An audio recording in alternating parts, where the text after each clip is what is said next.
are, everybody? And thank you for joining us. This is No Soundbites Allowed, and I am your host, Michael Voss, Dragon of the Southern Tier, the political dragon in our offices temporarily in the Bronx. I hope everyone can hear me well, and thank you, Dow, for having the first comment and being here with us. I enjoy that. We look forward to comments from everyone. If this is the first time that you are joining us for our Sunday live stream from around the world, we want you to know you are welcome. We thank you for being part of our audience. We like to hear your voices. We believe in the First Amendment. It is a matter of free speech. It is a right regardless of what your government may think, what the internet overlords or the social media giants may think. You have a right to speak, and we want to hear your voice in the chats and YouTube, Facebook, calling in if you can off of Facebook. We look forward to hearing from you. So a lot of people may be aware we do this show every week. This is the 6th year that we have been doing this. We mark that as season 5, episode 45 every week. If I sound like I'm a little tired, if I look a little tired, I just came back from a whirlwind run through upstate New York. In the last 48 hours, I was up for 44 or 48 hours. It was an extended trip. I didn't even get home last night until it was about 4 a.m. So I've only had a couple of hours of sleep, and then I had to get up. By 10 o'clock, I was up and getting ready for the show today. So if I sound tired, if my voice is off, that's the reason why. Part of the reason why I did that, and let me just make sure. Yeah, my audio is coming through. And part of the reason why I had to do that was because, as people who've been following the channel are aware, my house is in foreclosure. I had a temporary stay to try and sell my house in the southern tier of New York because of complications from COVID and because of the environment in terms of not getting the experimental jab. And so that's made it very difficult to work. And in trying to sell my home, which a lot of people are doing, it's more and more common that we're seeing individuals after 2020 and the consequences of that, both intentional and unintentional. A lot of Americans are into foreclosure and they are selling. And this is a very bad environment. We have seen interest rates go up. Costs have gone up. Inflation is skyrocketing. And I'm one of the victims of that. But I'm not going to complain about that. But in trying to sell my house, I was unable to stay there. A crackhead, a drug addict, broke into my home, and they trashed the place. And I'm going to bring this up, and I want to share this with you guys, just so you can feel the emotional impact, the devastation that is going on for thousands of Americans, probably tens of thousands of Americans right now. And I want you to see exactly what I'm talking about. So what you can see on the screen right now is my home. I'm going to show you, I think the volume is off. Yes, it is. So, oh no, it's on. Hang on. Bear with me 1 second. I just want to take off the volume. Heroin, crack, and you try and take them in, you give them a place to stay, try and help them, and then they break in, and they trash your house. And this is the life of an addict. This is what addicts do. They just destroy. All right. So, as you can hear, I was talking a little bit about the experience. Now, what you are seeing is the result of addicts breaking into my house as I was trying to sell it, potentially costing me thousands of dollars. You can see they ransacked the entire house. This is the second floor of my former home. They went through room after room after room. They ransacked everything. They devastated everything, trying to find valuables. Mind you, you can see there's a big screen, 47-inch screen TV that's out there. They didn't take that. There's some electronics you can see there. They didn't take that. They were looking for cash. They were looking for gold or any valuables, things they could easily get rid of. And what you can see right there, and I'm going to stop this right there for a second. What you just saw, and let me bring that back for a second. I want you to see this. bear with me. I want to show you this. Oh, there it is. So what you're seeing on the screen right there is the result. This is the result of the laws that we have seen in New York State and across the country that are trying to feel good about drug addiction, to give people safe places to be able to take their drugs, to not take a harder stance on the drug issue of saying, oh, well, we're going to legalize all the drugs.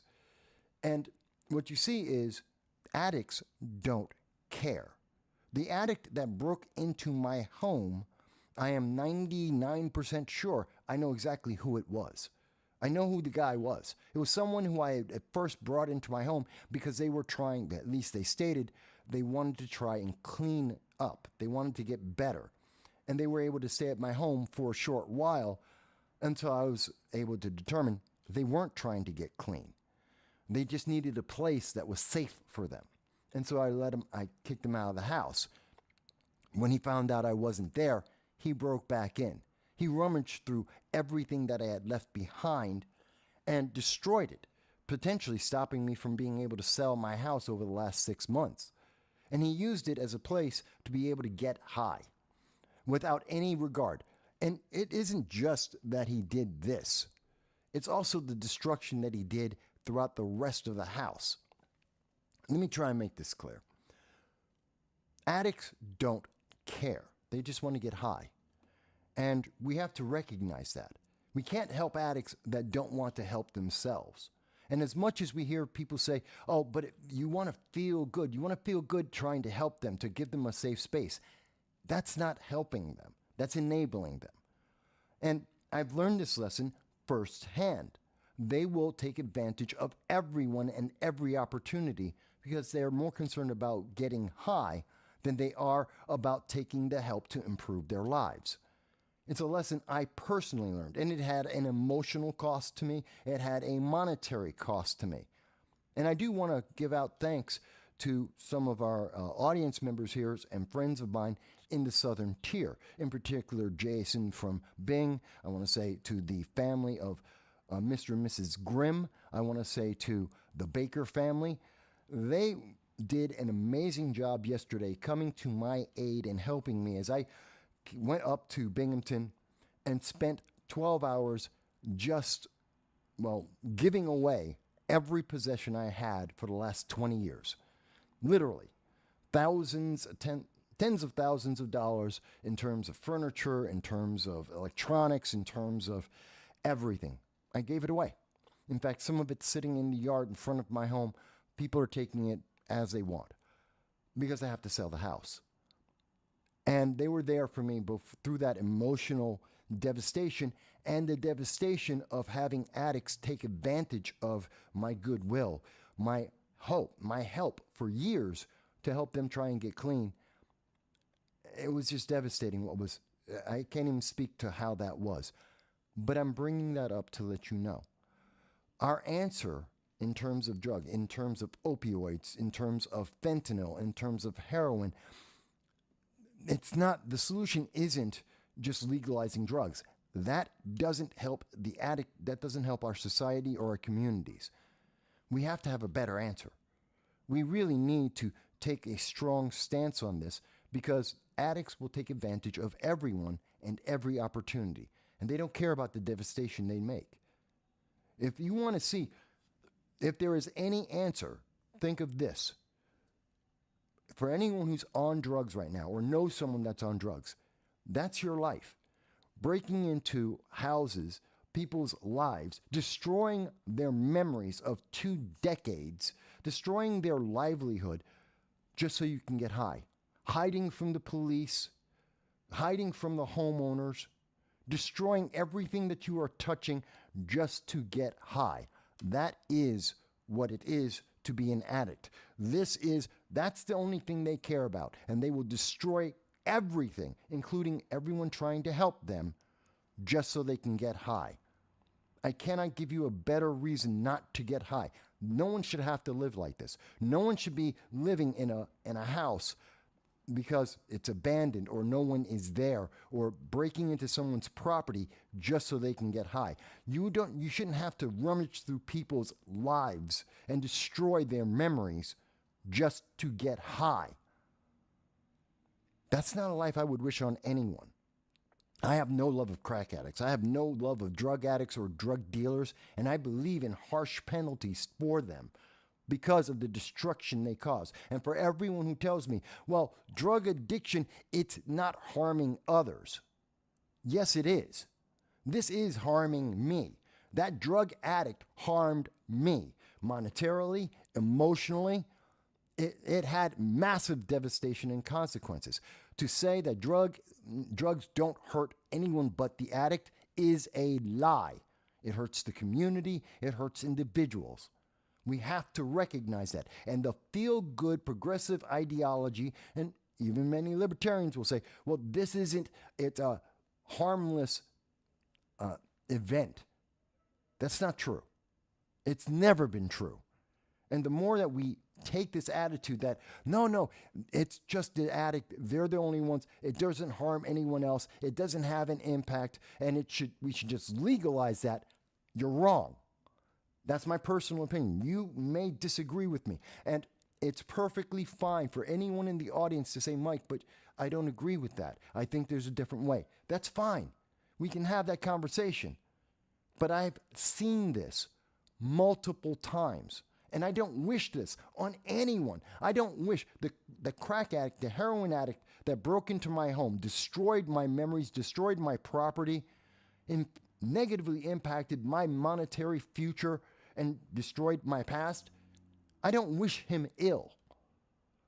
But at the same time, I don't forgive him either. And the answer to him isn't, oh, you need a safe place to get high, because that just gives him the opportunity and the reason to break into someone else's house, to destroy their memories, to destroy and steal their property. It doesn't help anyone. That's maybe, and again, you don't have to agree with me. I'm not telling someone you have to live by my life, but I'm showing you this is what drug addiction does. This is how it affects individuals. It isn't a harmless problem. It doesn't just hurt the drug addict. And by the way, that drug addict, if I am correct, and I believe I'm 99% correct, that it was the person I was trying to help get clean, he's not. He's got a family. He's got kids, many of them. He has baby mamas. They're all struggling too. They all have to deal with the consequence that their dad isn't there because he's hiding out in my house that I'm trying to sell, destroying my past, stealing my property so that he can get high, and he's not around his kids. He's not taking care of his family and his responsibilities because he's hiding out in my house that he destroyed getting high. That was his thing. It's not harmless. When people tell you there is no other impact, it's just that drug addict, you're wrong. It affects many families. It affects many individuals. It affects the entire community. And we need to take a stronger stance against that. Not just because of my personal experience, but I've seen this in multiple states over decades to multiple families, my family and others. We need to do something about that, folks. Yes, Mike Bowie, it is shocking. Addiction stops people from being human. And I just want people to know that. It's use my loss, my pain, that monetary and emotional loss and that devastation as a lesson. Let's take the positive, whatever positive we can from this. Not just that people came to my aid and helped me clean that entire house. Cost me tens of thousands of dollars I will never see again.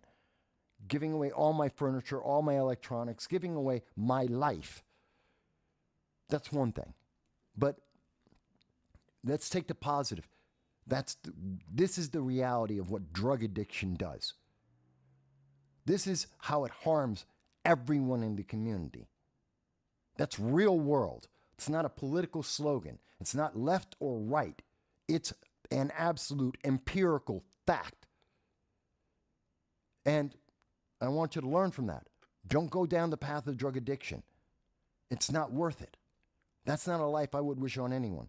Don't do it. It's going to harm your family. It's going to harm your friends. It's going to harm people that are there just solely trying to help you out of the goodwill in their heart. And it makes it harder for people like me who wanted to help someone, that wanted to help people get off of addiction. It's very hard for me to say that I would ever open my home to someone who's trying to get clean from drugs, to provide them a safe, stable place to live so that they can raise their kids, so that they can get their life back on track, to get a job, to be able to re-enter society, to not be addicted to drugs.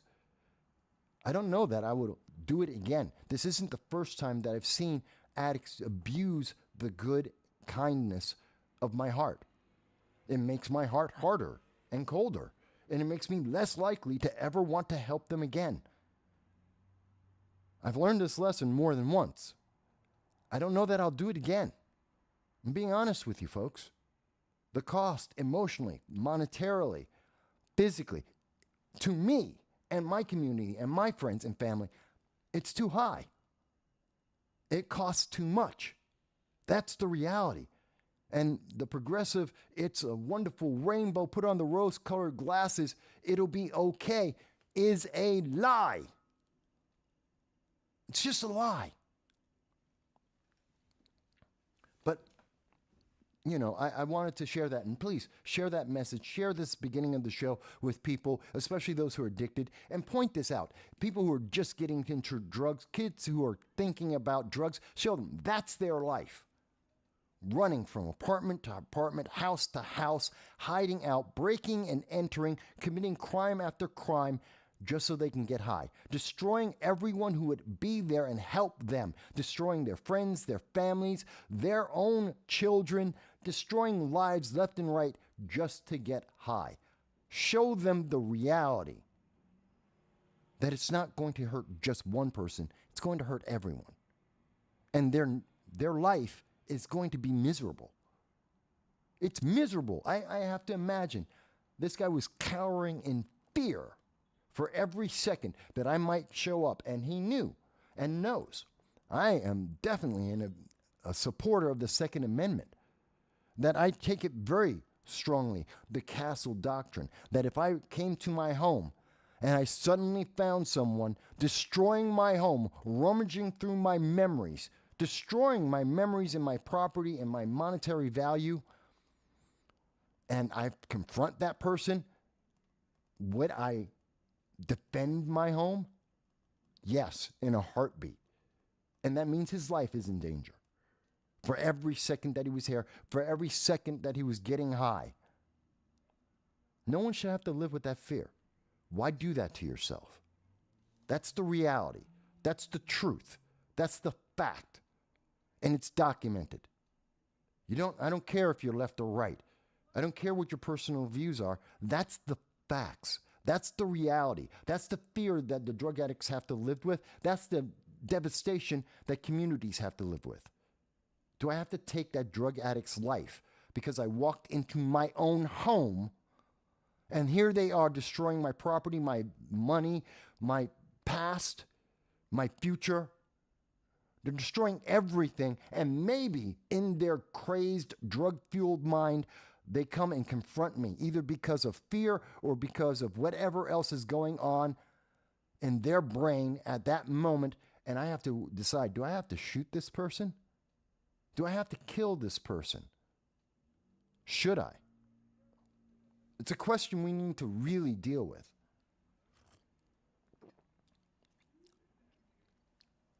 Dow says, the war on drugs at the same time was a massive failure. In my opinion, that isn't the answer either. Just saying no isn't an answer. Remember that commercial from the 1980s? I know I'm old enough. A lot of people may remember it. Oh, this is your brain on drugs, and they cracked an egg on a frying pan, which is true. And the answer is just say no. It's more than just say no. Let's show people the reality like I just did. This is your life. This is your life on drugs. This is the consequence of your life on drugs. This is what you're going to be doing. Destroying property, destroying people's lives. And this isn't even a tenth of the damage, the devastation. I mean, this isn't the worst of it. I'm not even showing the worst of what happened, what they did. I'm not even showing the worst of it. It was far, far worse than that. The police were amazed as they walked through the house, clearing it. And like, yep, they ransacked every room, every cupboard, everywhere. Threw food on the ground, didn't care. Destroyed furniture, destroyed everything. User has been banned, says, but they need food for their family. Didn't have food for the family. His family is living in a government-sponsored apartment. His girlfriend, baby mama, whatever you want to call her, I know her.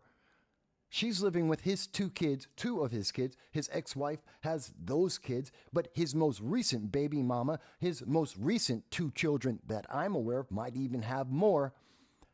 They're living on DSS. They're living off of New York State, off of taxpayers' good graces. She is an addict that, at least the last I know of, got clean. But she's living with the devastation that he shows up once every 3-4 days, trying to leech off of her just so, and she can't say no because those are his kids. That's another question altogether. But yeah, so his kids are being devastated too.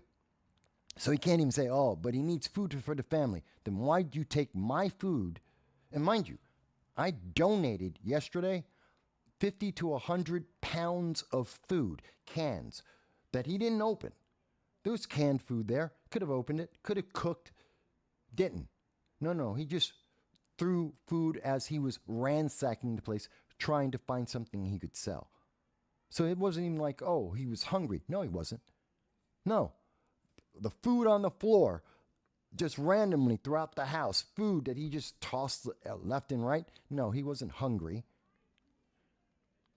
User's been banned, says, that's what AOC said about a guy who popped the dad in front of his kid. It was about bread.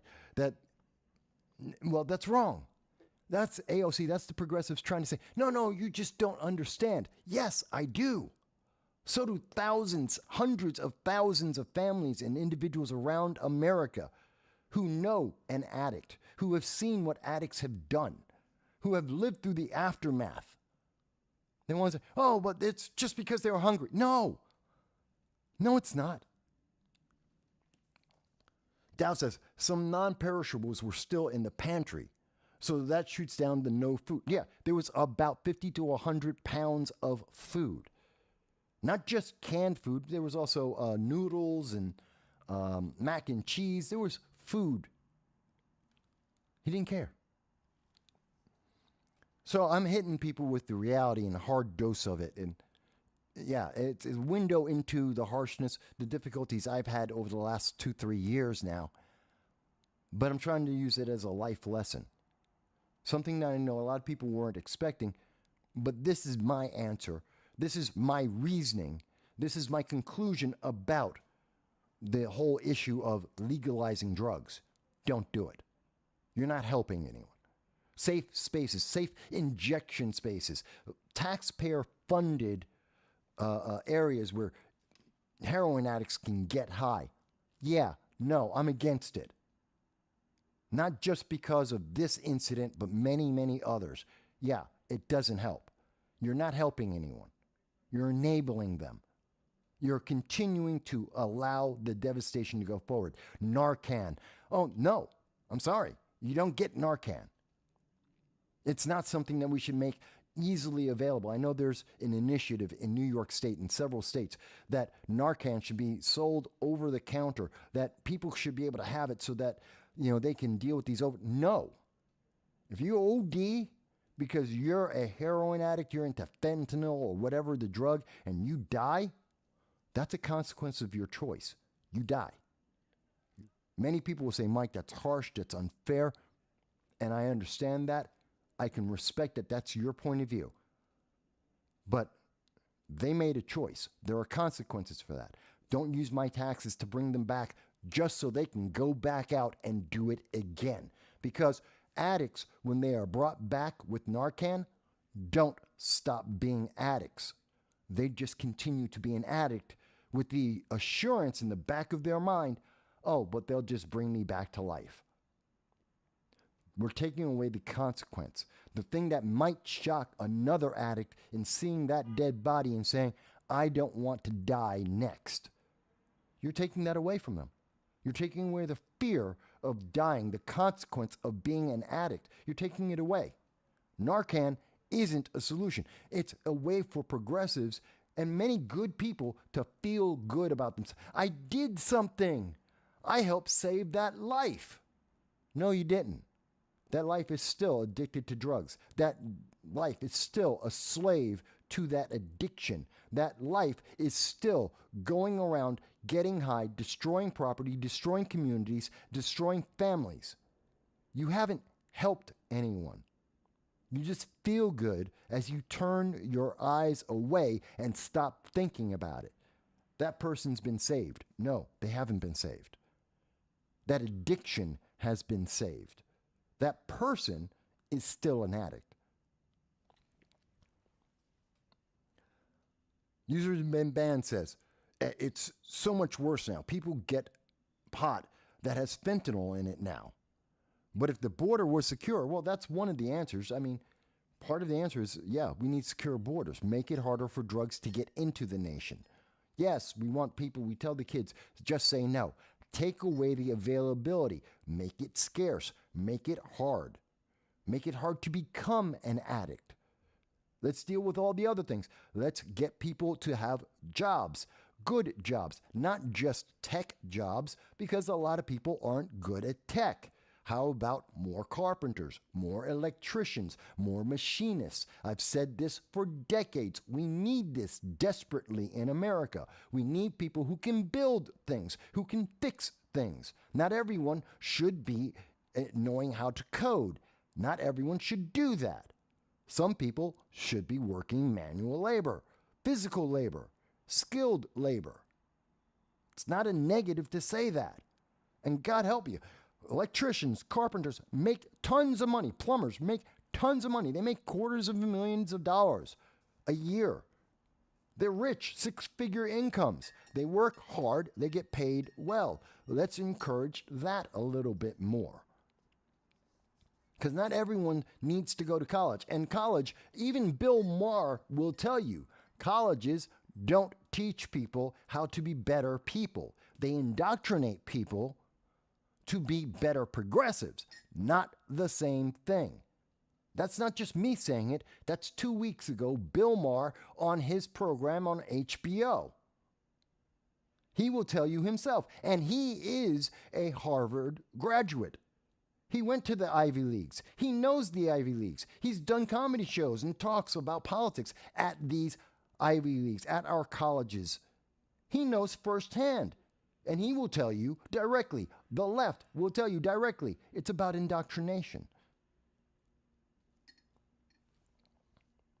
But, again, I know many libertarians, including my good friend Larry Sharp, who believe, no, there's a better way. We need a different path. Fantastic. Show me a path that doesn't enable more addiction. I know there's a lot of people who are compassionate, people who truly believe that the answer is Narcan. Give them Narcan so that they can save their lives. Then they'll turn their life around. And I understand why people believe that. It's just not reality, though. People want to believe that. It's not the truth.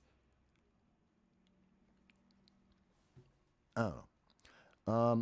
Dow says, in that case, a medical opinion regulating access to counter a known issue in that individual's plan would be an acceptable reason for access. Yeah, there should be a higher qualification than I'm a drug addict and you found me.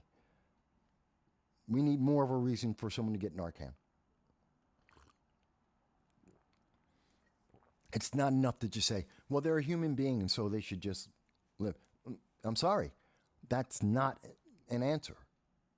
Because you're saying, I don't even know how to provide the equivalent. It's like saying, oh, this pedophile keeps attacking children. Well, let's put him back on the street. Let's let him have access to schools. It's the same idea. People may not agree with me. That's okay. People don't have to agree with me. And I'm sure that YouTube and Facebook will disagree, and they'll probably shut down the channel like they did on Friday when I was on the Liberty First Foundation, and they blocked globally. It is blocked.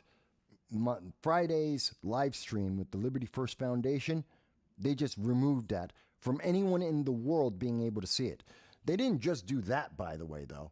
They also, let me see if I can show you this as well. Bear with me, folks. I want to show you another image. Bear with me. Bear with me. Here it is. So let me also show you this. There we go. So what you can see on the screen right now is the remnant of a video that I did 2.5 years ago. This is from 2021. This is a conversation that I had talking about for 15 minutes. I was talking about the jab, the experimental drug that was being mandated to be put into people's bodies.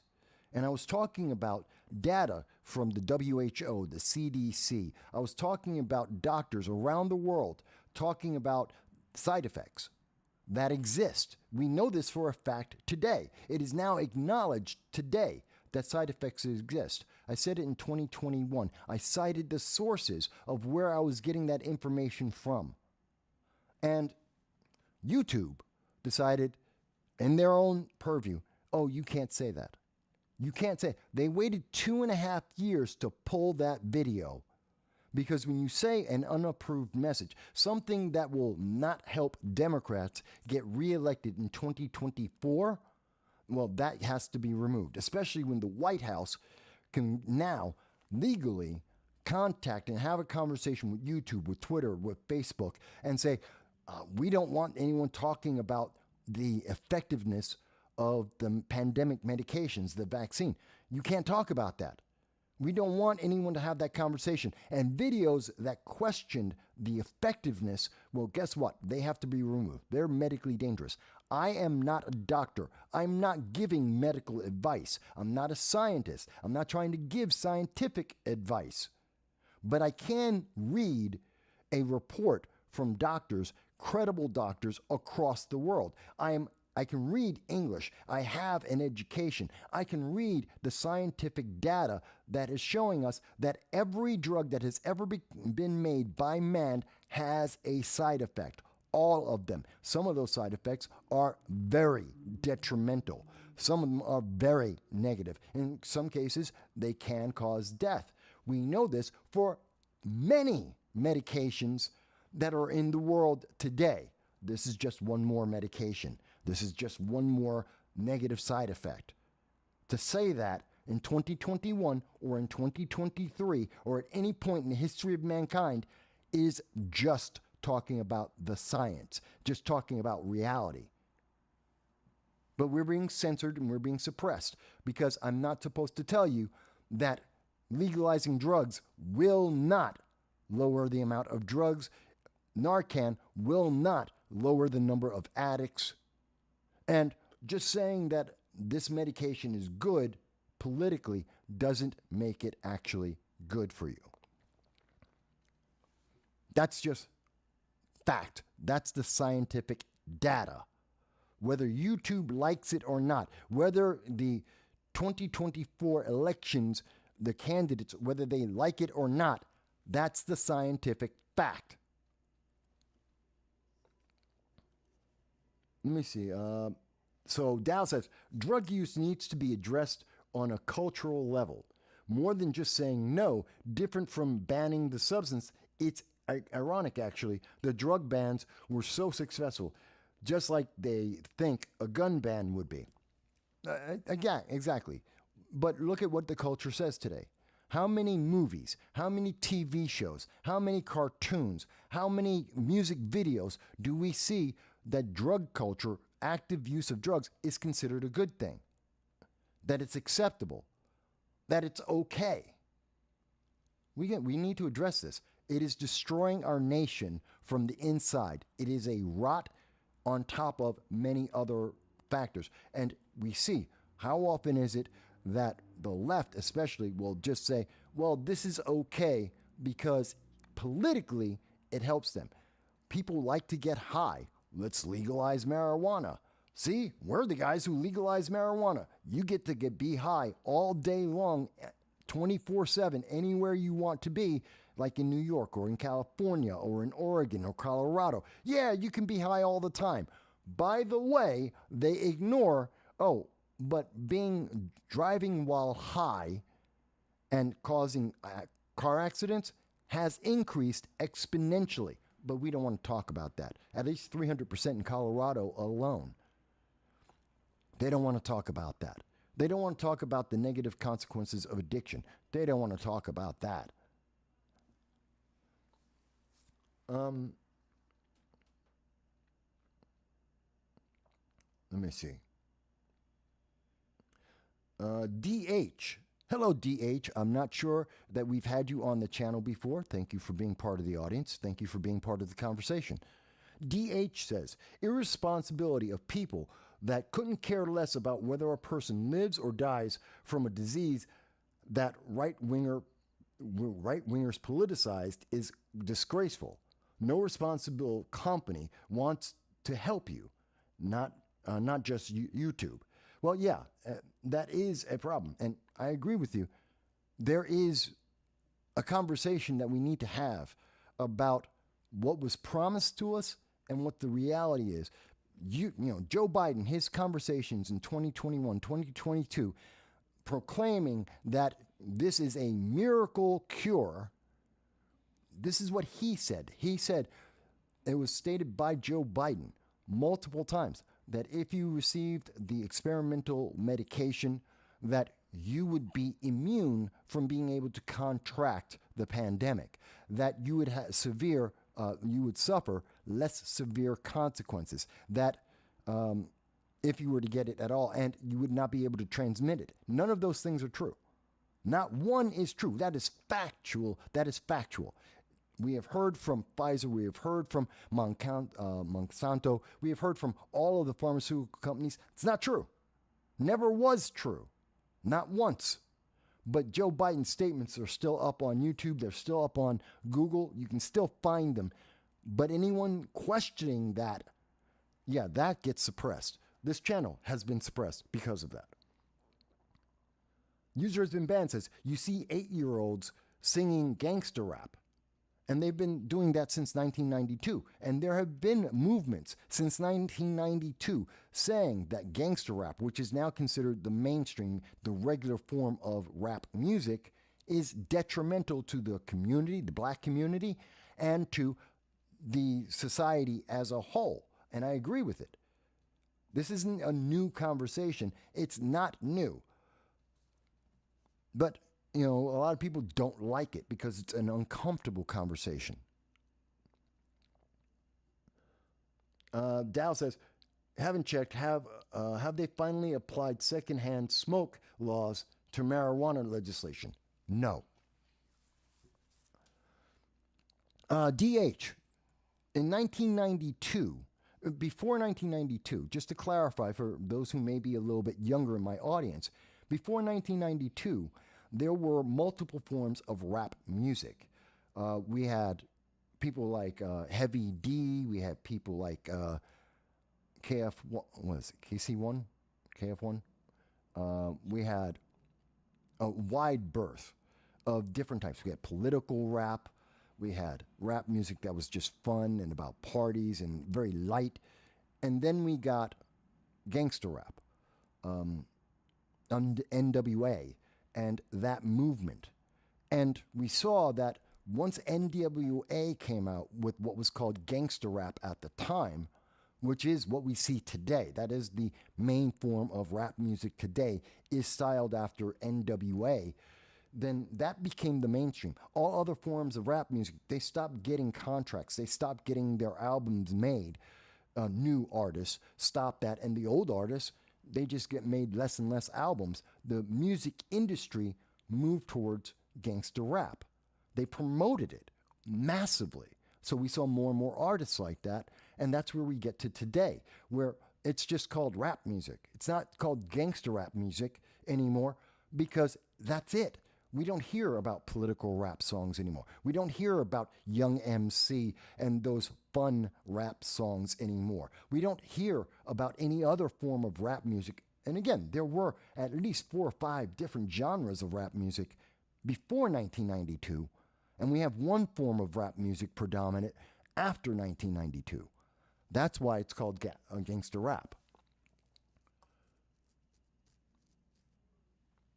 DH, I'm not demonizing black people. I'm highlighting what's happened in America and in our culture. And if that has a negative impact towards the black community, that's because it has had a negative impact in the black community. Being 55 years old, I've seen the difference. That's not demonizing people. I'm demonizing things that are influencing the culture negatively. And it's not just black people, it's affecting whites as well.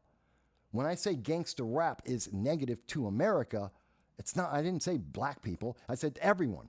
It hurts the entire society because white kids follow rap music too. They are trying to emulate their heroes in rap music as well. So are Asians, so are Hispanics. Gangster rap or rap music today is a negative influence in the society. We just see it most prevalently in the black community, which tends to focus on entertainers as role models. You know, you go down to any community, any black community, and you'll see more kids trying to be basketball stars, sports stars. They're trying to be rappers and entertainers than you see them trying to be doctors and lawyers.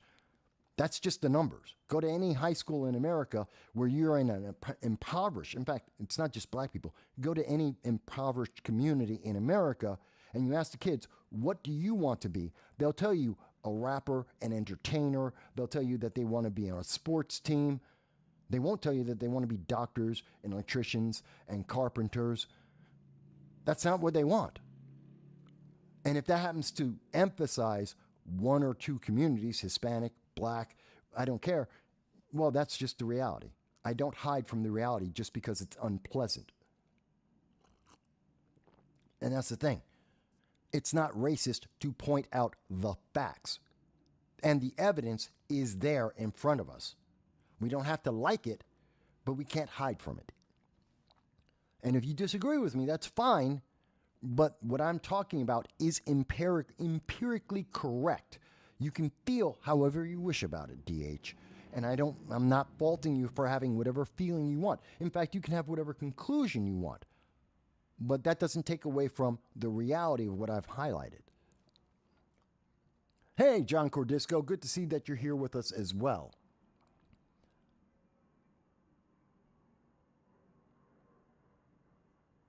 DH says, whites make up a sliver of the demographics in your region. I've lived across the United States. I've lived in multiple different communities.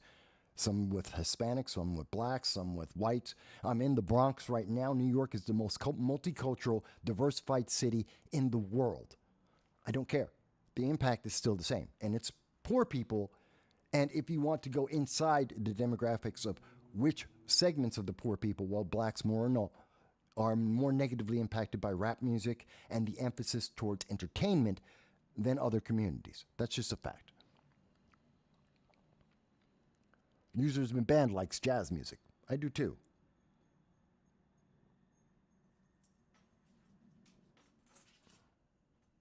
DH says, I disagree with you because you are misrepresenting my race.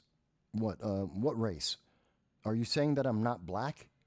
DH, I just want to be very clear because there is right there there is a question of misunderstanding or miscommunication.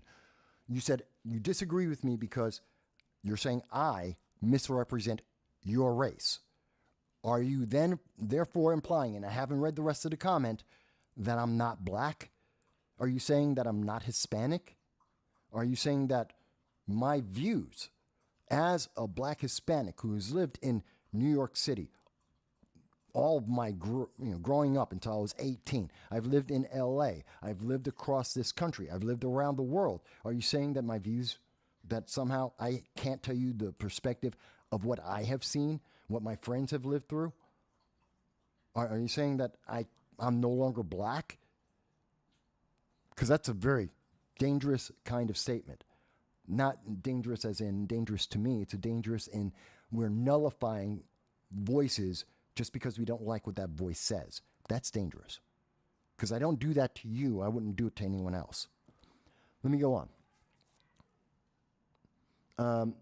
DH went on to say, you are not offering empirical evidence. You are offering hyperbole, not facts. Well, I'm sorry that I haven't put it up in front of you just this second, but it's very easy. Look into 1992, the backlash against rap music, gangster rap. That's easy enough. Look up gangster rap, its origins. Very easy to determine.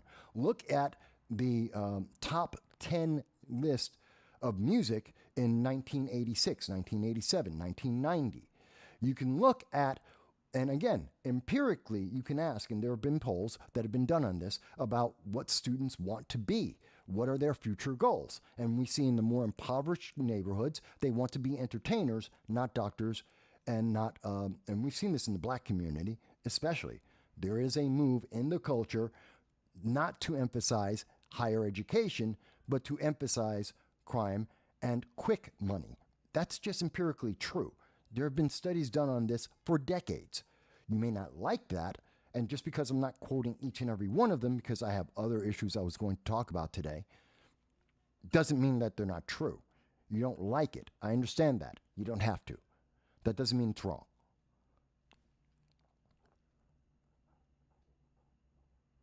And that also doesn't mean I'm not black or Hispanic. Just because I say something someone doesn't like doesn't negate my value. That's like Joe Biden when he said, if you don't vote Democrat, you're not black.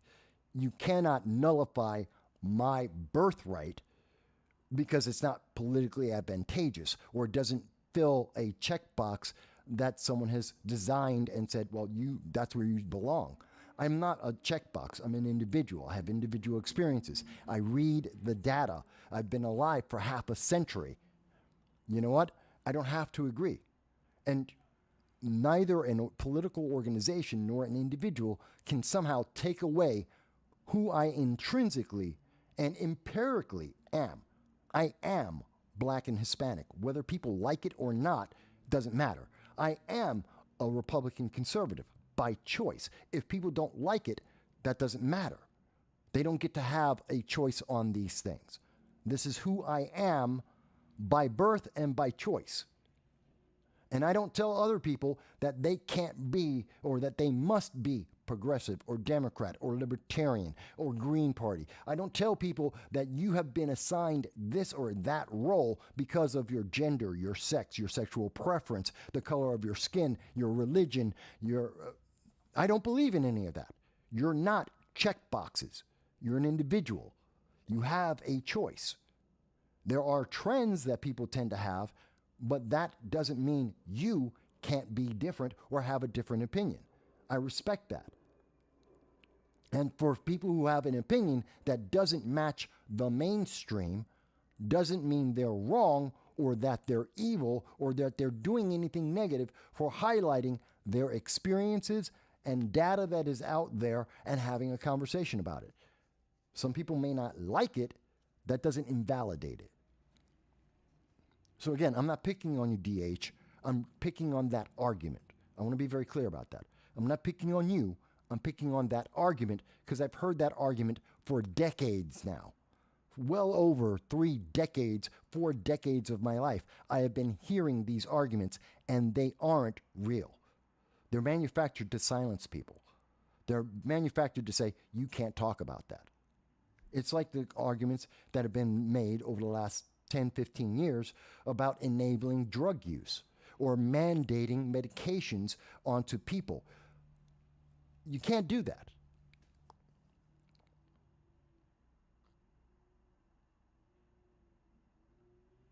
Yes, that's correct.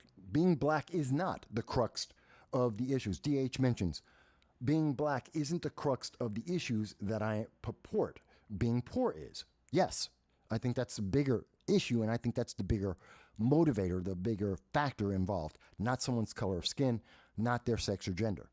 And in poor Latino areas or in poor white areas, yeah, the things I'm talking about are universal amongst lower incomes.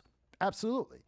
You're getting the same response in the Latino community, the white community. It's the same impact on now because of many of the same influences.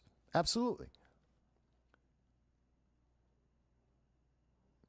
And yes, DH goes on to say, you won't find many of those folks aiming to become doctors. That's true. And again, the problem is cultural. And it is about education.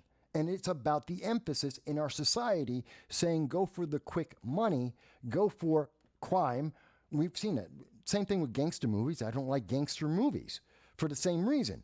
Because it's promoting this idea, whether it's Goodfellas or Heat or many of them. And I'm not saying they're not good movies. There are many good movies. There are many good rap songs. I'm not questioning the quality of the entertainment. I'm questioning the impact that we have been promoting being gangsters, whether it's black as a gangsta or gangsters in movies and the Italian mafia. We have been promoting this trend of criminality in our society, and then we are surprised that we're seeing a rise in that criminality, especially among poor people. Regardless of the color of their skin, regardless of their sex or gender, we're seeing that rise. Well, why are we surprised? We are promoting that. Just as we see a rise in the number of people who are addicted to hard drugs and dying because of it. Because we are promoting that. Oh, don't worry, you can use drugs because we have a safe space for you to use injections and to get high. The Biden administration spent $30 million of taxpayer funds to hand out crack pipes. This is a fact. It happened in 2022. That the Biden administration spent $30 million in federal funding to distribute crack pipes across America. That's not helping anyone. That didn't reduce crack, or crack addicts. That didn't help the nation. It enabled more crack use. That's a bad thing. And that has nothing to do with white, black, Latin, or anything else. But it does predominantly affect the low incomes. Why? Lower incomes tend to be more escape driven. They want to be able to distract themselves from their impoverished or relatively impoverished lifestyles. They want to be taken away from the hardships that they need to deal with, which means they emphasize entertainment more than many other communities. They're more influenced by that because of that dream. It's like the lottery. Oh, how many times do we see people spending $20, $50, $100, $1,000 to buy lottery tickets because you might become a billionaire, because you want to escape? But it's just not in the cards. The numbers are against you.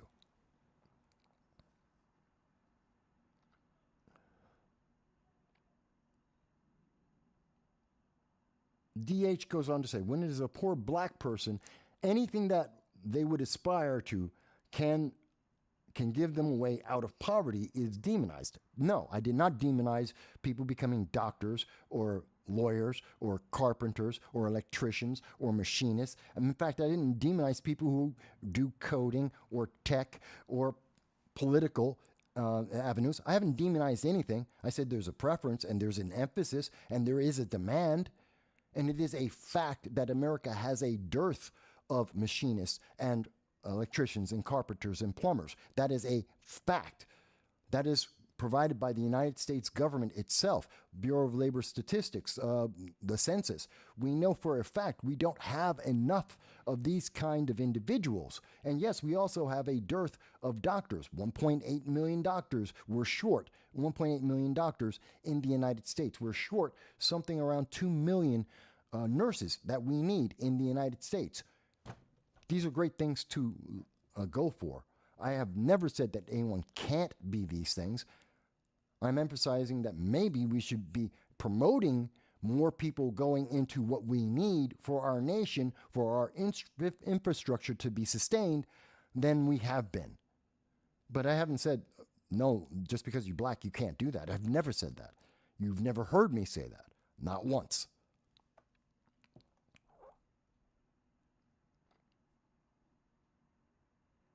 Let's see, DH goes on to, you're spreading anti-black sentiment with the stuff you're saying. I disagree with you. Because I haven't said, again, I'm not emphasizing people being black. I'm emphasizing political progressivism. I'm emphasizing liberalism. I'm talking about policies that have failed. And in particular, they have failed several communities, including communities I happen to represent and be a part of.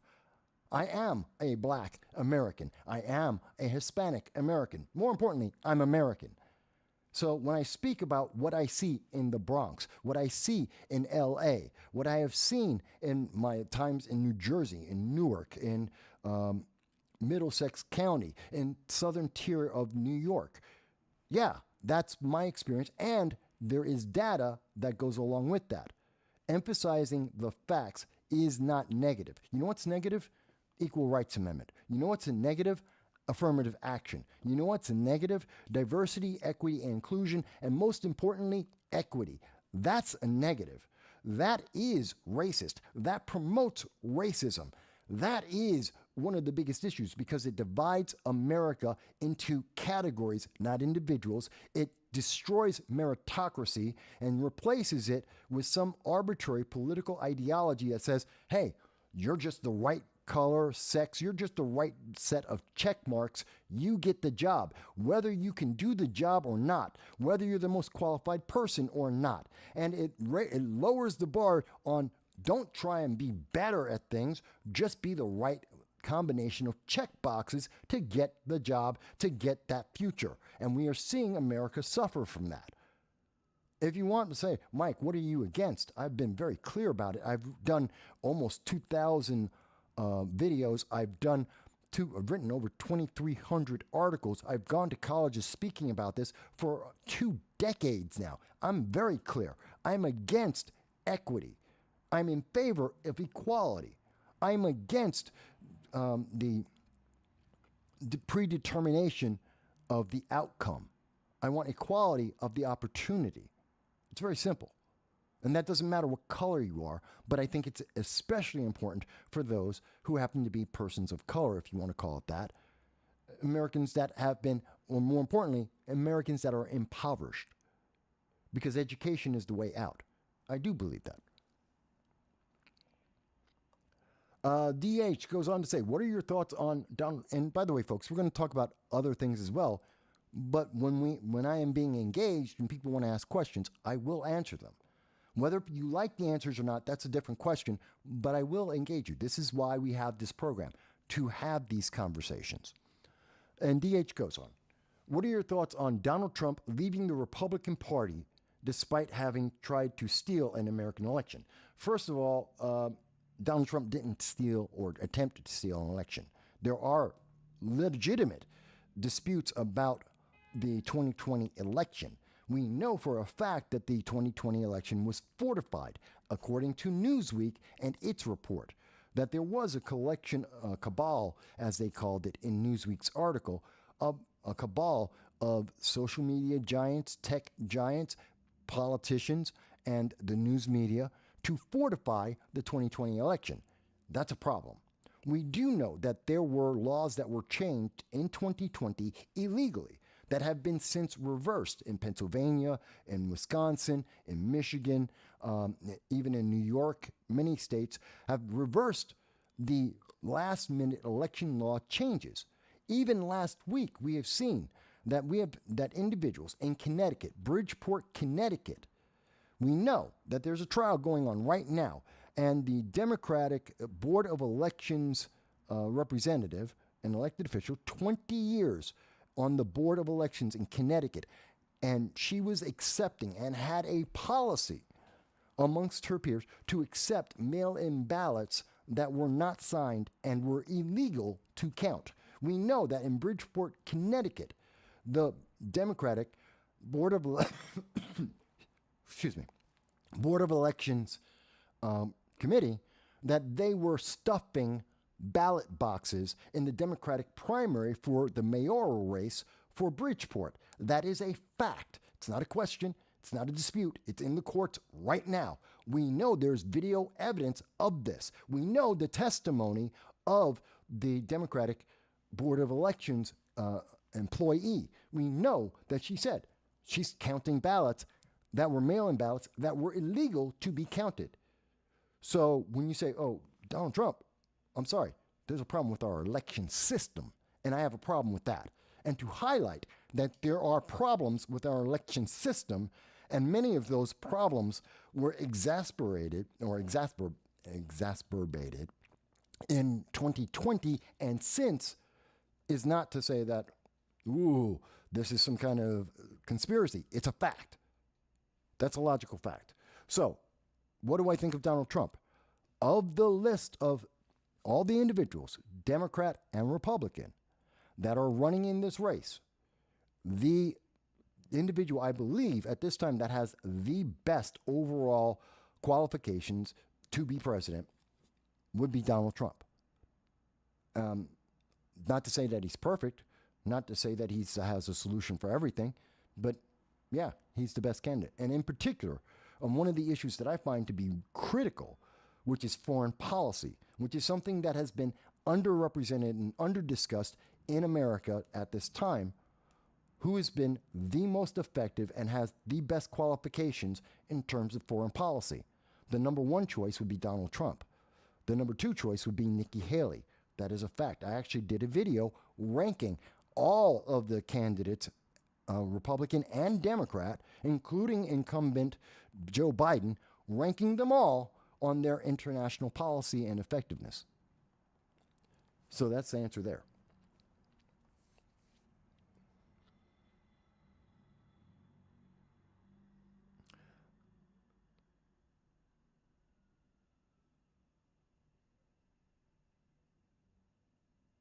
And I'm going to go on with the show, and I'm behind in the comments. I do understand that, folks.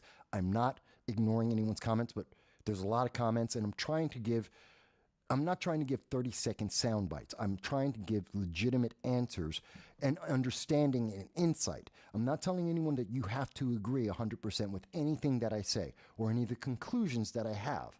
But I am trying to give you an understanding and an insight that there is more than just the approved message, right or left, that exists in America, and perhaps having an expanded more than just the approved bullet point messages is important for the future of America. So that's why I've been having the conversation with DH. I'm going to go on into the program in just a moment, and if I'm not catching every comment, which I see there are many of them, it's because I also want to get to everything and as much of the comments from everyone as I can. But DH, to address one other thing that you mentioned, is that about the demonization of occupations like athletes and like entertainers. And I know some will say, Mike, you just hate entertainment. I don't. I think it has its place. And I want to be clear because it is an argument that has been brought up against me several times. Because I don't promote becoming an actor, a singer, a sports athlete. That is not something I promote. But I want to emphasize something here. There's a difference between not emphasizing that as a primary choice of employment for the nation and saying that it's a bad thing. I'm not saying that black people can't be athletes. Fantastic. If that is your absolute talent, I would never tell Michael Jordan not to be an athlete.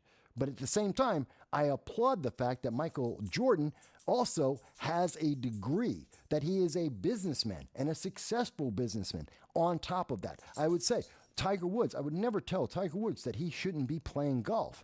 But I also want to emphasize that Tiger Woods built up an entire business. He is a businessman. He makes $1 billion because of his business acumen and his degrees, that he uses education, not simply a reliance on his talent or in his ability in sports or in entertainment, whether it be movies or something else.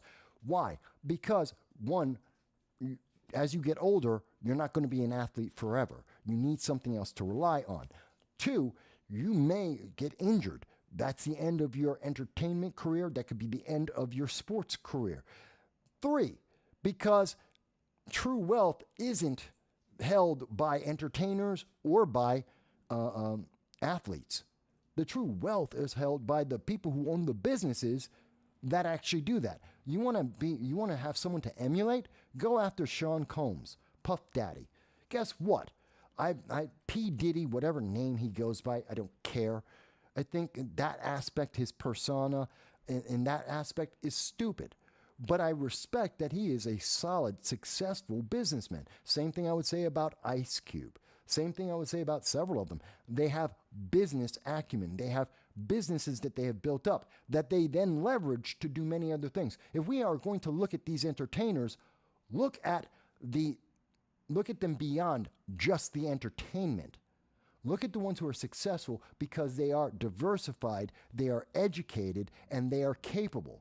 And let's emphasize that. You want to be a rapper? Fantastic. Also be a rapper who knows how to make a business or be able to create a record label, a record industry to compete with the mainstream. You want to be an actor? Well, also be a director. Make your own movie company to make independent films. Don't rely on just Disney and the other big labels and be sucked into their Hollywood nightmare.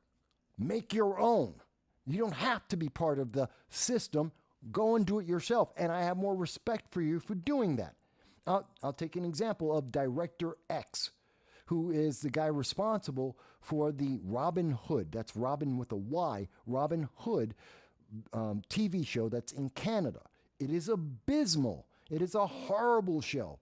It is insulting to everyone who's involved with it, and the portrayal it has of poor people, of black people, of progressivism. It is an abomination on the idea of and the mythos of Robin Hood, the classical English character. But I do give props to Director X in that he is a successful individual, that he has made a career of being able to make music videos, and that he is expanding himself into movies and into television. And that, you know what? Doing that, I believe this is his first television series. He failed. He failed miserably. He failed epically. And yet, he tried. And I will give him commendations and I will applaud that he made the effort and he failed. And if he learns the lessons from his failure of promoting progressive ideology instead of promoting his characters, his plot, his the aesthetics of the show as well as its core values, if he actually learns from that and does better work going forward, I'll be happy to see the rest of the things that Director X puts out there. So, no, I'm not worried about it. Am I down on entertainers? If that's the only thing that they have to offer, yeah. Why would you want to emulate them? There is so much more. Why reach for, I don't know, why reach for the top of your head instead of the stars? Why not reach for the stars and maybe get the clouds rather than reaching for the ground just because you know you can pick up the dirt? That's my point of view. But let me move forward.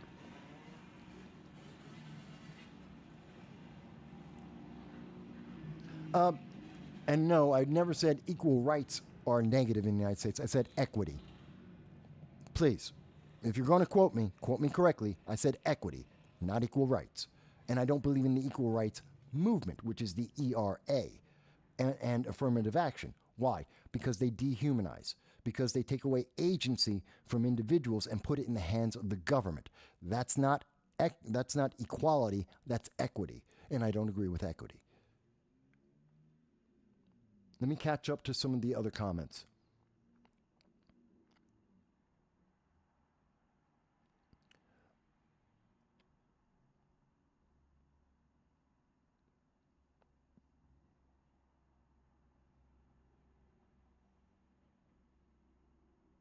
No, there's a lot of comments going on here. Give me a second, folks. I'm catching up to where everyone else is right now.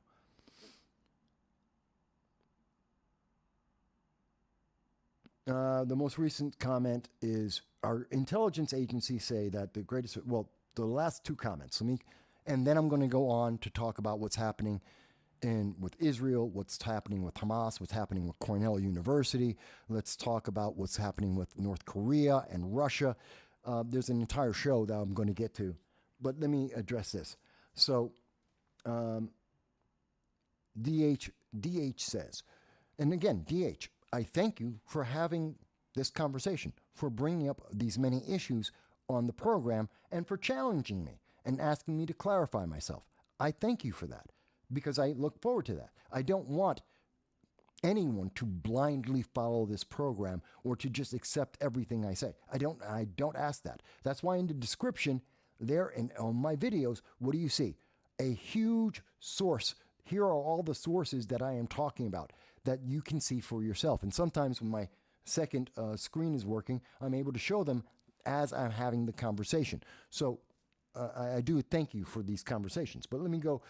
DH said in his last two comments, why don't you focus on how white nationalism is trapping young white men into a dangerous mindset and false reality?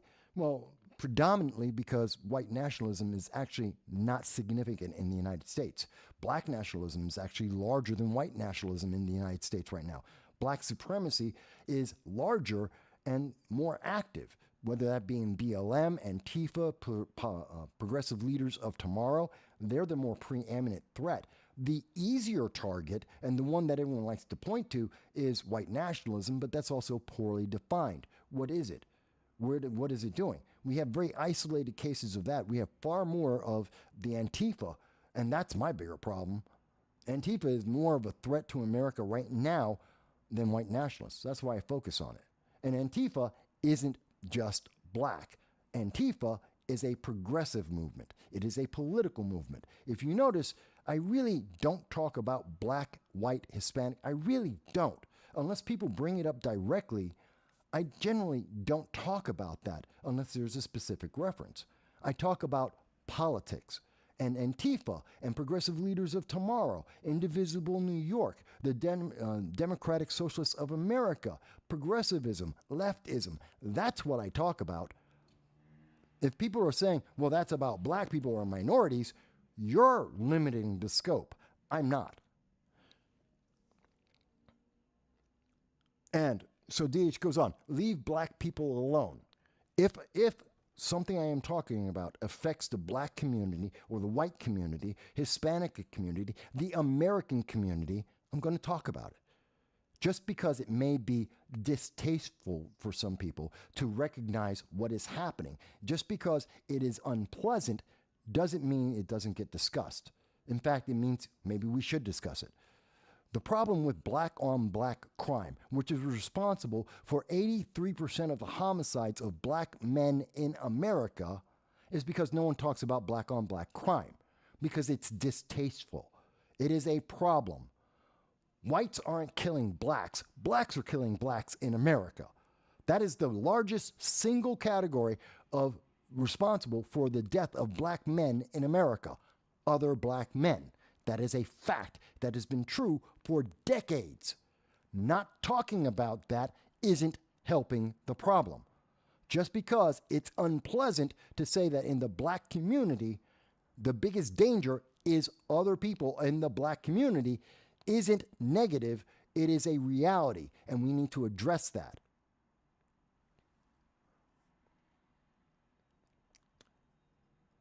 DH goes on to say, we are not the problem, black people are not the problem with America. Yes, they are, because they're Americans.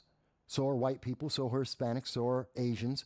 Americans are the problem for America, in that we are allowing progressives, we are allowing politics to dictate our lives. Rather than being individuals, we're being categories. So yes, black people are just as involved. Why? Because they're Americans. And Americans are, whether the progressive movement, the socialist movement, is the problem in America, and it is dividing America into black, white, male, female, whatever else category you want to pick. You should be ashamed. I'm not.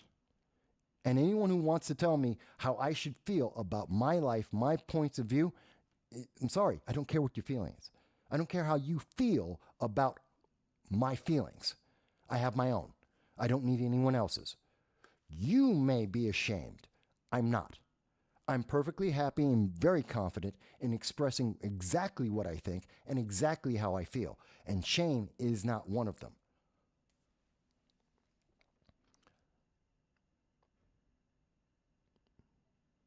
And our intelligence agencies say that the greatest threat to America is white supremacy and nationalism.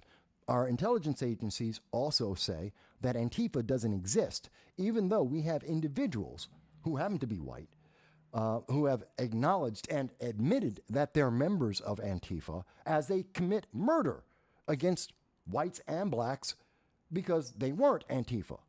So that's not really saying a whole lot. And again, politics is involved in what our intelligence agencies are saying because they are very political in the last decade. So, that's also a problem.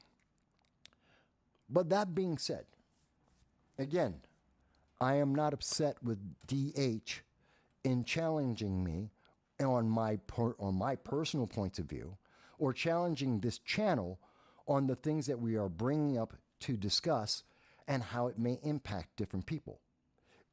I am perfectly happy with that. That's what the channel is for, to make people think and to have that conversation. And whether you change your mind or not, that's up to you. You're an individual. I'm only giving you the discussion, and I'm more than happy to provide links. And by the way, DH, please, I have almost 2,000 videos, and virtually, I think 90% of all the videos that I have done have the sources linked in them. Go through on the various issues. Now, if you say, oh, well, what about black and white? There really isn't anything that talks about racism. I don't talk about it in that context. I talk about politics and political issues and laws and international policy. So if you have the policies that you want to go into, like gun control and how that may affect different communities in America, how the Second Amendment applies and impacts women and there I would say women and minorities, as well as every American in general, then fantastic. Type that in and then go to the sources and then see what I've said and see what the sources say. That's the best way to really learn about this. But that being said, all of that being said, there are other things that I wanted to talk about. And we got here because I was talking about drug addiction. And drugs are bad. Don't become an addict. And if you're an addict, get clean. Do whatever it takes. Get clean. And if you're relying on Narcan to just save your life, I hope you never get that opportunity. Narcan shouldn't be an excuse for addiction. So, that being said, some of the other things that I wanted to talk about today. And one of the things that I think is very important to talk about today is international policy. Let's start with overseas and then we'll come back to America because they're interrelated at a certain point, and as we say. But one of the big scary things is everyone stopped talking about Russia and Ukraine and the Western Europe conflict that's going on right now. And it's continuing to go on because it's unpopular. It's about 18 months now that we've been seeing that Russia and Ukraine have been going back and forth. Ukraine being a puppet proxy for the United States. Basically, it's an economic battle between the United States and Russia. And Russia is winning. Ukraine is losing. That's fact. But it has also highlighted several of the failures of Europe and the United States to be prepared for what we believe on this channel is going to be 3 regional wars: Western Europe, Southeast Asia, and in the Middle East. And that we're going to see these conflicts happening simultaneously by the end of 2028. That we're not just going to see it's not going to be World War III, it's going to be 3 regional wars. And that's the bigger problem. Because they're not, Russia, China, North Korea, Iran, they're not aligned with each other. They don't like each other.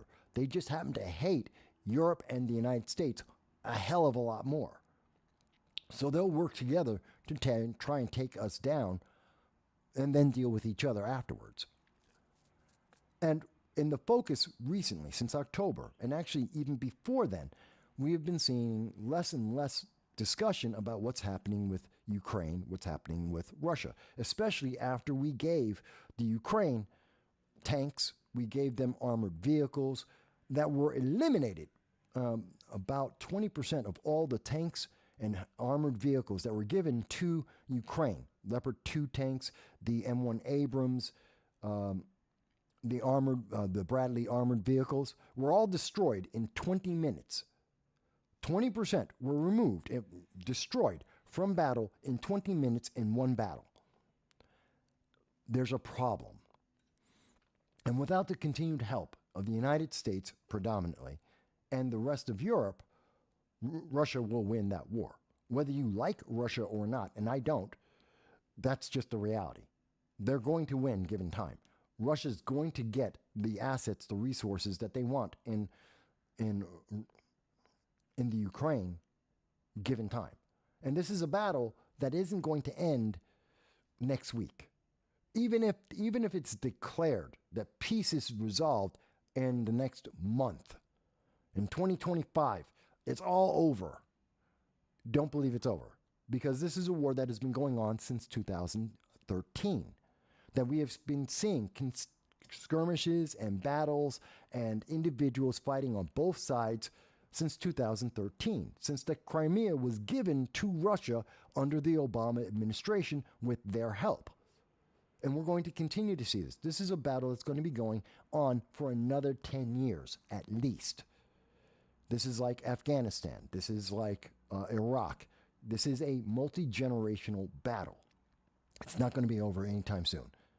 And that's not unusual for the Ukraine, especially when dealing with Russia. This is something that's been going on for a couple hundred years, over and over and over again.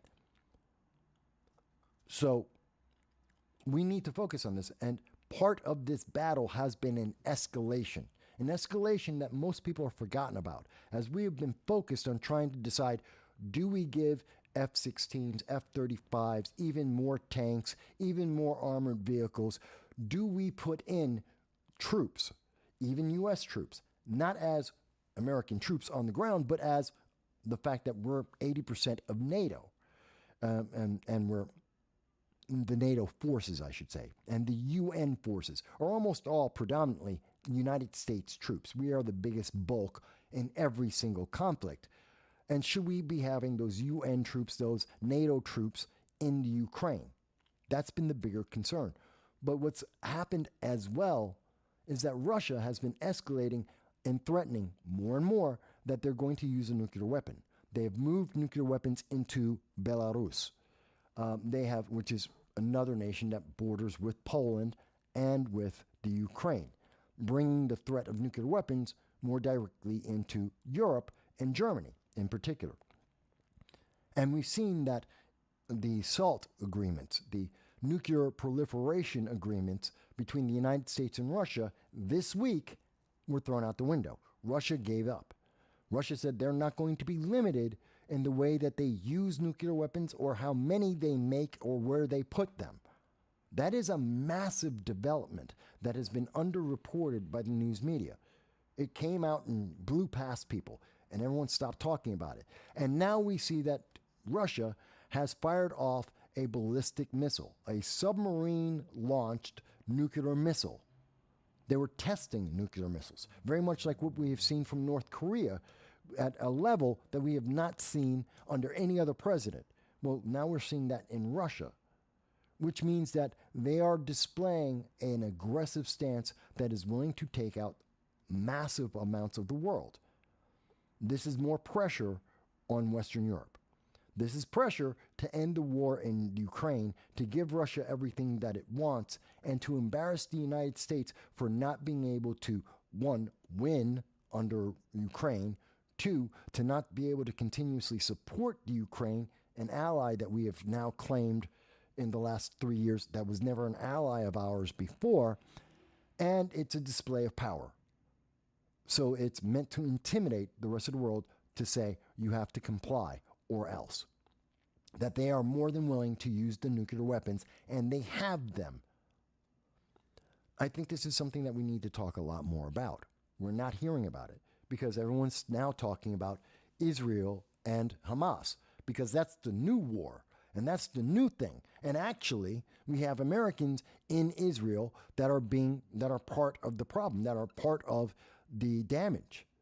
Well, this is important. We have 10,000 Americans in Ukraine that the Biden-Harris administration has abandoned. They just stopped talking about them. The approved messaging was that we don't talk about 10,000 Americans in the Ukraine that did not get out, that the United States government isn't helping to leave that war zone. And we don't know how many Americans have died because no one is reporting it. No one is talking about it. So that's really scary to me. And I think we need to have more of a focus on that. And we need to remember the Russian-Western conflict did not end. It's still going on. And it is part of the scenario of 3 regional wars that I think are happening. And the Biden-Harris administration, the problem is the media isn't focusing on the fact that there are now 2 active regional wars in the world because the Biden-Harris administration can't handle even 1 regional war actively going on. And that's why we're not talking about it. The approved message is we can only talk about 1 conflict at a time. Well, America is in 2 conflicts at this moment. And that's essential. We need to understand our leadership is ineffective. They can't handle it. The Biden-Harris administration have failed. They can't handle 1 conflict, that being Ukraine-Russia, effectively. And now we're in 2 of them, and they can't divide their attention. They can't deal with it. We need better politicians, and we need politicians who are aware of international politics, who are respected or feared internationally. And yes, I said or feared. Either one is just as good as the other. Because Russia is making it very clear they're gearing up, not gearing down. Their threats are getting bigger and more dangerous and more universal to every country in the world.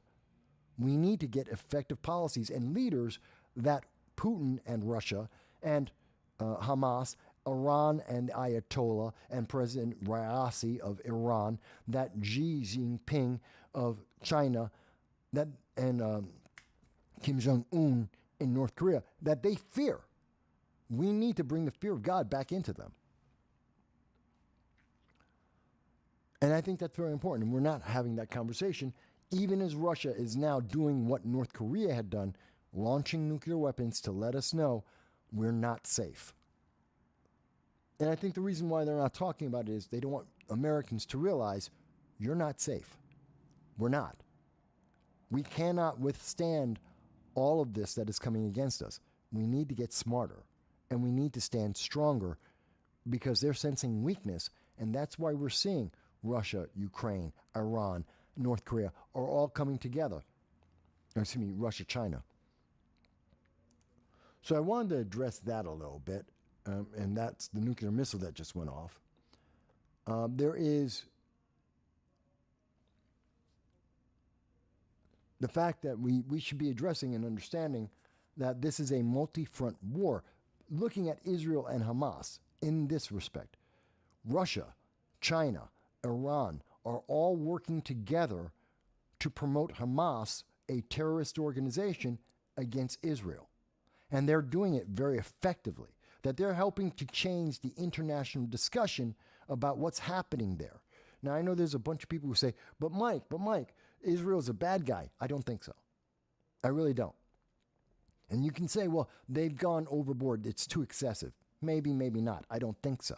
In fact, we're going to talk about and hear from Bernie Sanders. And Bernie Sanders is going to tell you exactly why I think we need to be more involved and we really can't support Hamas. And when the progressives are out there, they're cheering on Hamas, whether they call it pro-Palestine or you're talking about Hamas.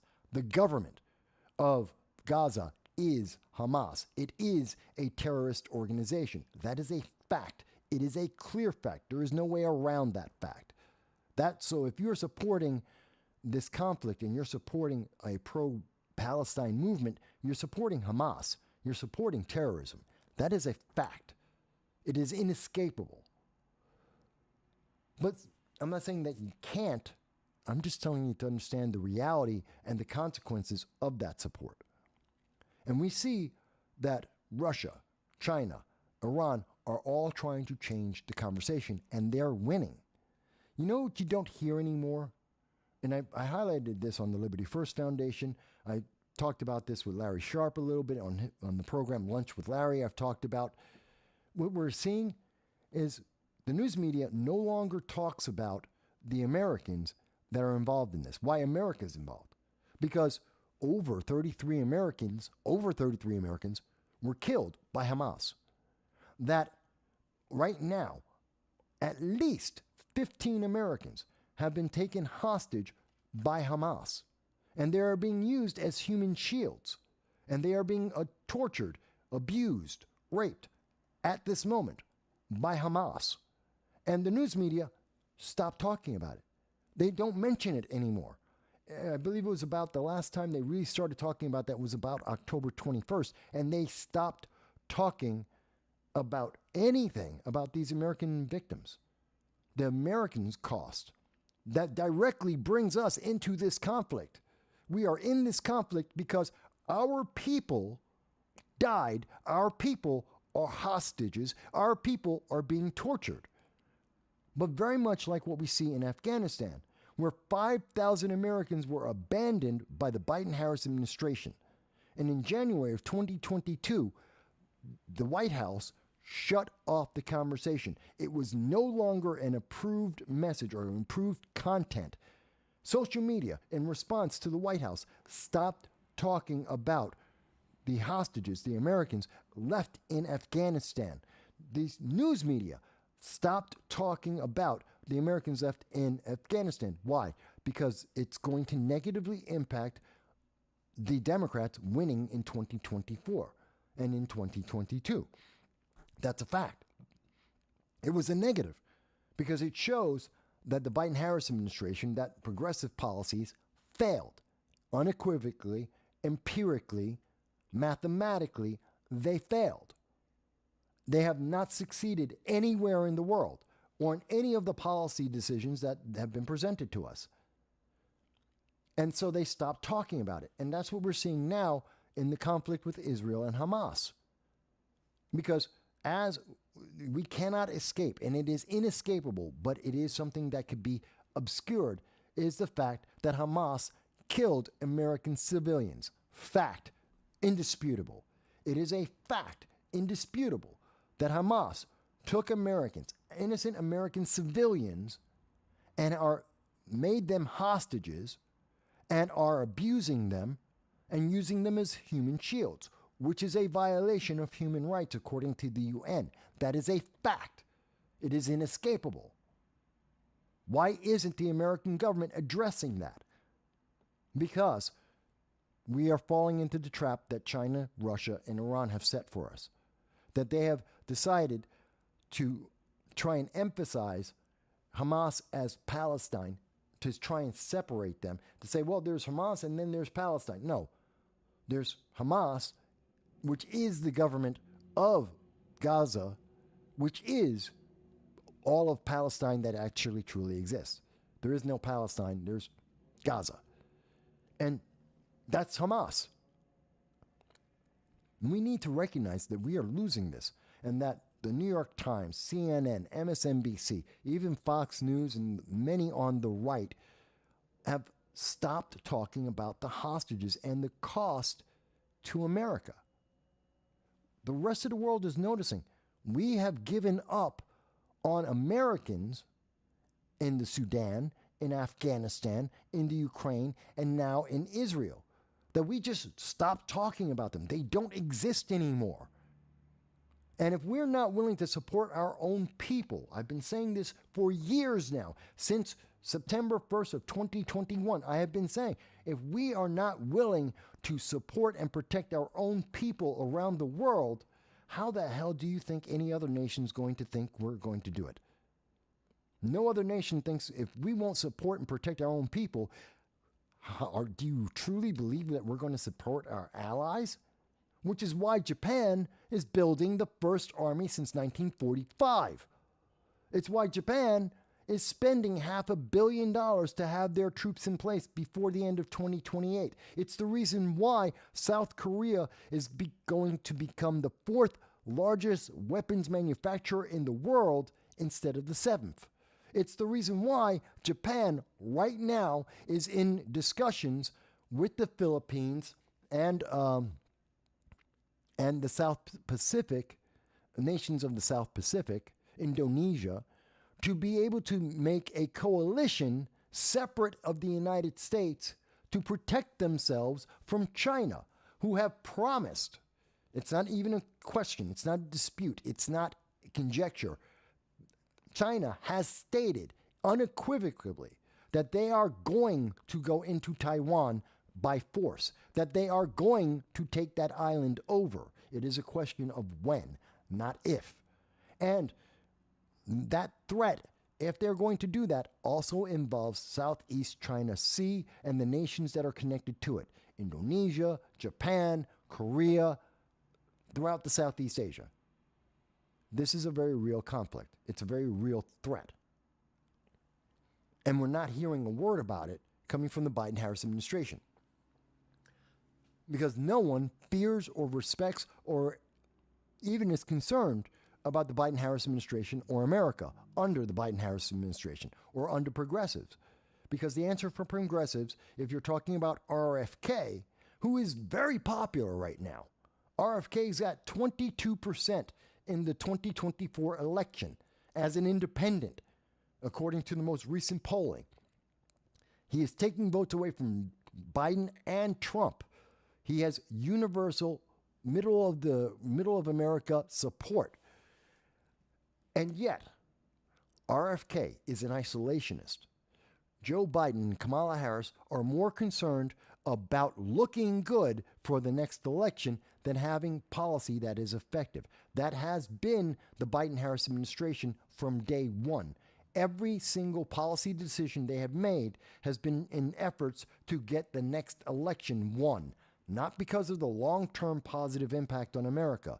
They killed the XL pipeline that immediately and instantly made 11,000 Americans unemployed. It destroyed hundreds of small mom and pop businesses. It negatively impacted the United States economy. It is one of the factors on why inflation has gone up, depending on which source you want to look at, somewhere between 17 and 24%. Because of the XL pipeline, because of progressive politics. That didn't help America. That helped to hurt America economically. And in particular, it helps the poor more than everyone else because it's a larger impact. Inflation excessively impacts the poor more than it does any other group. Disproportionate, that's the word I was looking for. Disproportionately affects the poor more than anyone else. And that's a direct consequence of Joe Biden trying to look good with the progressive far left movement and their desire for eco-fanaticism. To say, oh, well, it's all green energy all the time. It doesn't work. Joe Biden said, okay, yeah, we're going to go green energy. Green energy is, according to Joe Biden, in 2021, 2022, and 2023, the environment, eco-fanaticism, is the most important issue. DH was talking about white nationalism. That's not a focus of the Democratic Party. That's not a focus of the progressive movement. Green energy is. They don't care about white nationalism. If they, I know all these Democrats are like, oh, well, this is such a big and serious, not according to the leaders of the Democratic Party, the progressive movement. Green energy is the big issue. That's the bigger threat. And to address that threat, what did they do? They made tens of thousands of Americans unemployed. They drove up the cost of energy, and it still is high. It hasn't gone down. When you hear, oh, but energy is down, No, that's relative to the month before. Since 2021, the cost of energy is at a peak. We're up. The price hasn't gone down. We're still at peak levels. Inflation is still at peak levels. Did it go down in one month versus a different one? Yeah, occasionally. But overall, we are on the rise, not the decline. In terms of inflation, in terms of the cost of energy, in terms of the cost to our economy. We are negatively impacted by this desire for the Biden-Harris administration to look good with their core base, which are progressives, that make up only about 7% of America. Yeah, they have a lot of, you hear about AOC all the time. You hear about the squad, Ilhan Omar, Anna Presley, what's his name?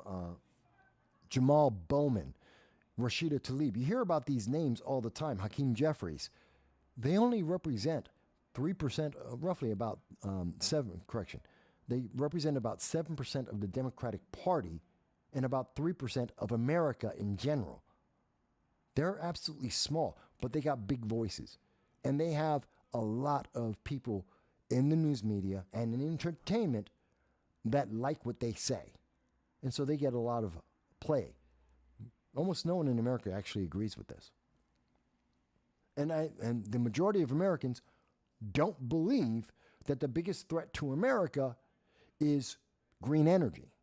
That's, that we have to, that the ecology is our biggest threat, that we have to worry about global warming or climate change.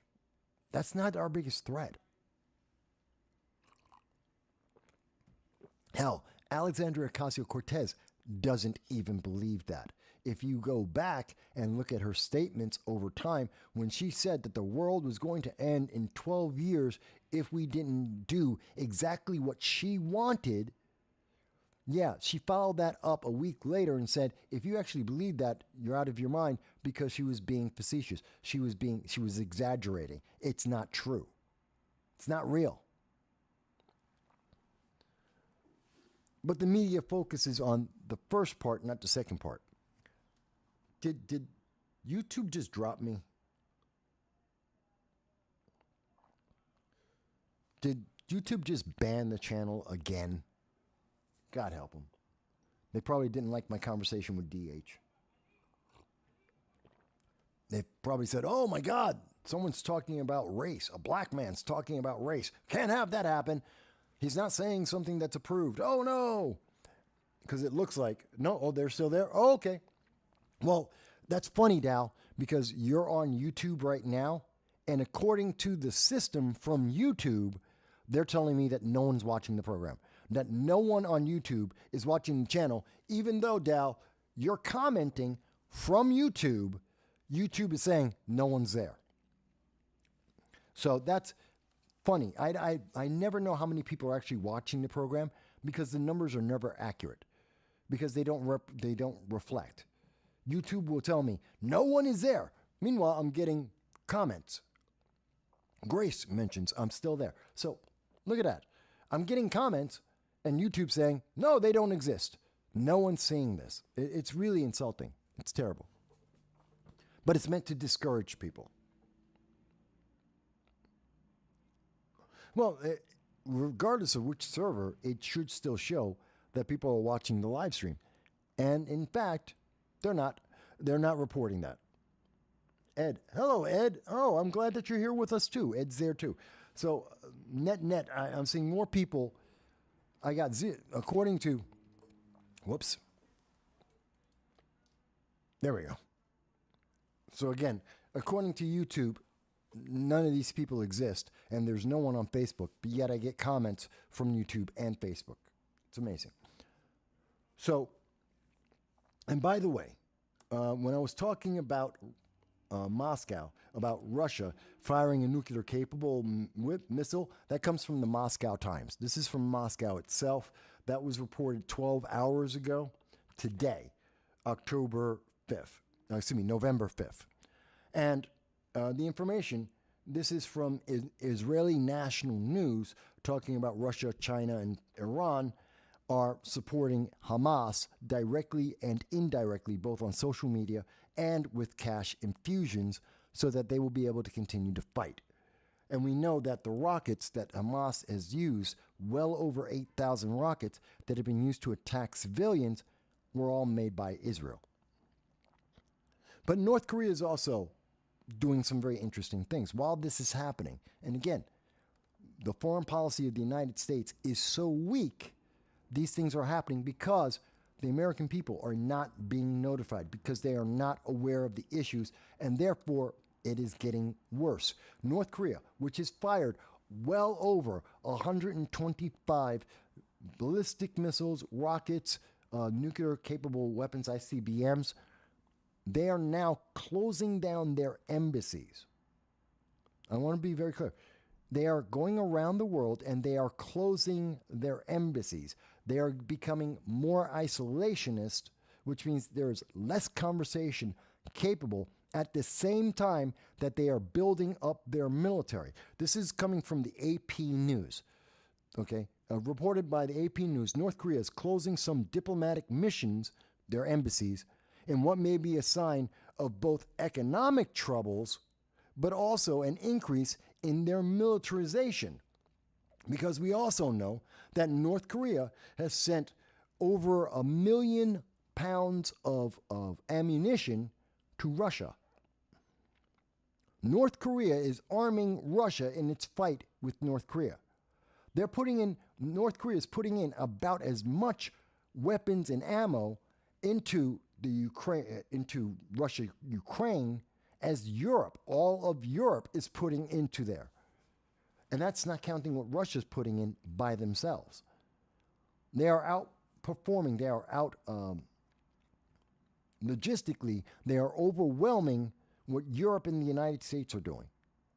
So it's kind of troubling to me that as North Korea is shutting down its various embassies, saying that that's too expensive and saying they don't need to talk to anyone else, the only people they are continuing to talk to, Russia, China, Iran, and they're doing business with Russia, China, and Iran to support themselves and to help support the conflict that is against the United States. And just like North Korea, we have Russia now firing off ICBMs to threaten the United States and the rest of the world. I think this is very important. I think that's something that more people should know about. And again, you're not seeing this in NBC, CNN, you're not seeing this on Fox News or ABC. You're not seeing this in the mainstream media. They're not talking to American citizens about the threat that we're seeing across the world, that these groups are working in concert together against us. I think it's very dangerous. By the way, the announcement that North Korea is sending Russia tons, approximately 1 million tons of ammo, well, that's coming from Politico. Just in case people are wondering, what are some of my sources? Again, the sources are in the description. You can see that for yourself, and you'll be able to read through the articles. If my second screen comes up, I'll be able to show that to you. But it doesn't end there, because as I said, Japan is looking at this, and they don't trust America. We got to talk about this. We know that China is a threat. We know North Korea is a threat to Southeast Asia. America has a ironclad treaty since 1960 with Japan that says that, right or wrong, the treaty says that no matter the reason, we will always support Japan and we will defend Japan, right or wrong. That's what the treaty, the 1960 U.S.-Japan treaty says. The United States will provide defenses for Japan no matter what. We will always take their side, regardless of the issue, regardless of who started it. That's what the treaty says. It's the longest continuous treaty in the world since the Middle Ages. That's a fact. So, Japan has that treaty, that absolute ironclad guarantee that they will be defended by the United States. And under the Biden-Harris administration, they are so fearful with the growth of progressivism in the United States. They are so fearful that not only are they building their first military, which they shouldn't need, because America's guaranteed to defend them. They have such little faith in that. They have so little trust because we won't even defend our own civilians.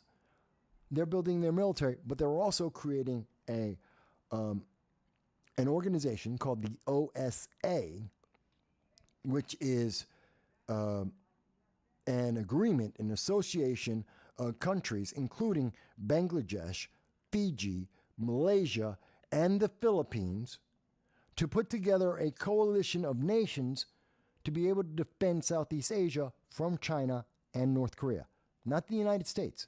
The United States is not in this conversation. This is, again, they're talking to Bangladesh, Fiji, Malaysia, and the Philippines. Are those the biggest, strongest nations in the world? No. But those are all nations that aren't the United States. These are all nations that Japan actually believes they can trust. They've been already talking and making this same association with South Korea. They're all working together because they don't trust that the United States is going to step in. None of these nations trust the United States. Philippines is trying to convince the Biden-Harris administration to reopen bases in the Philippines because they're afraid of China. And they're not getting any answer. They're not getting any traction. This is important to understand. Let me see here.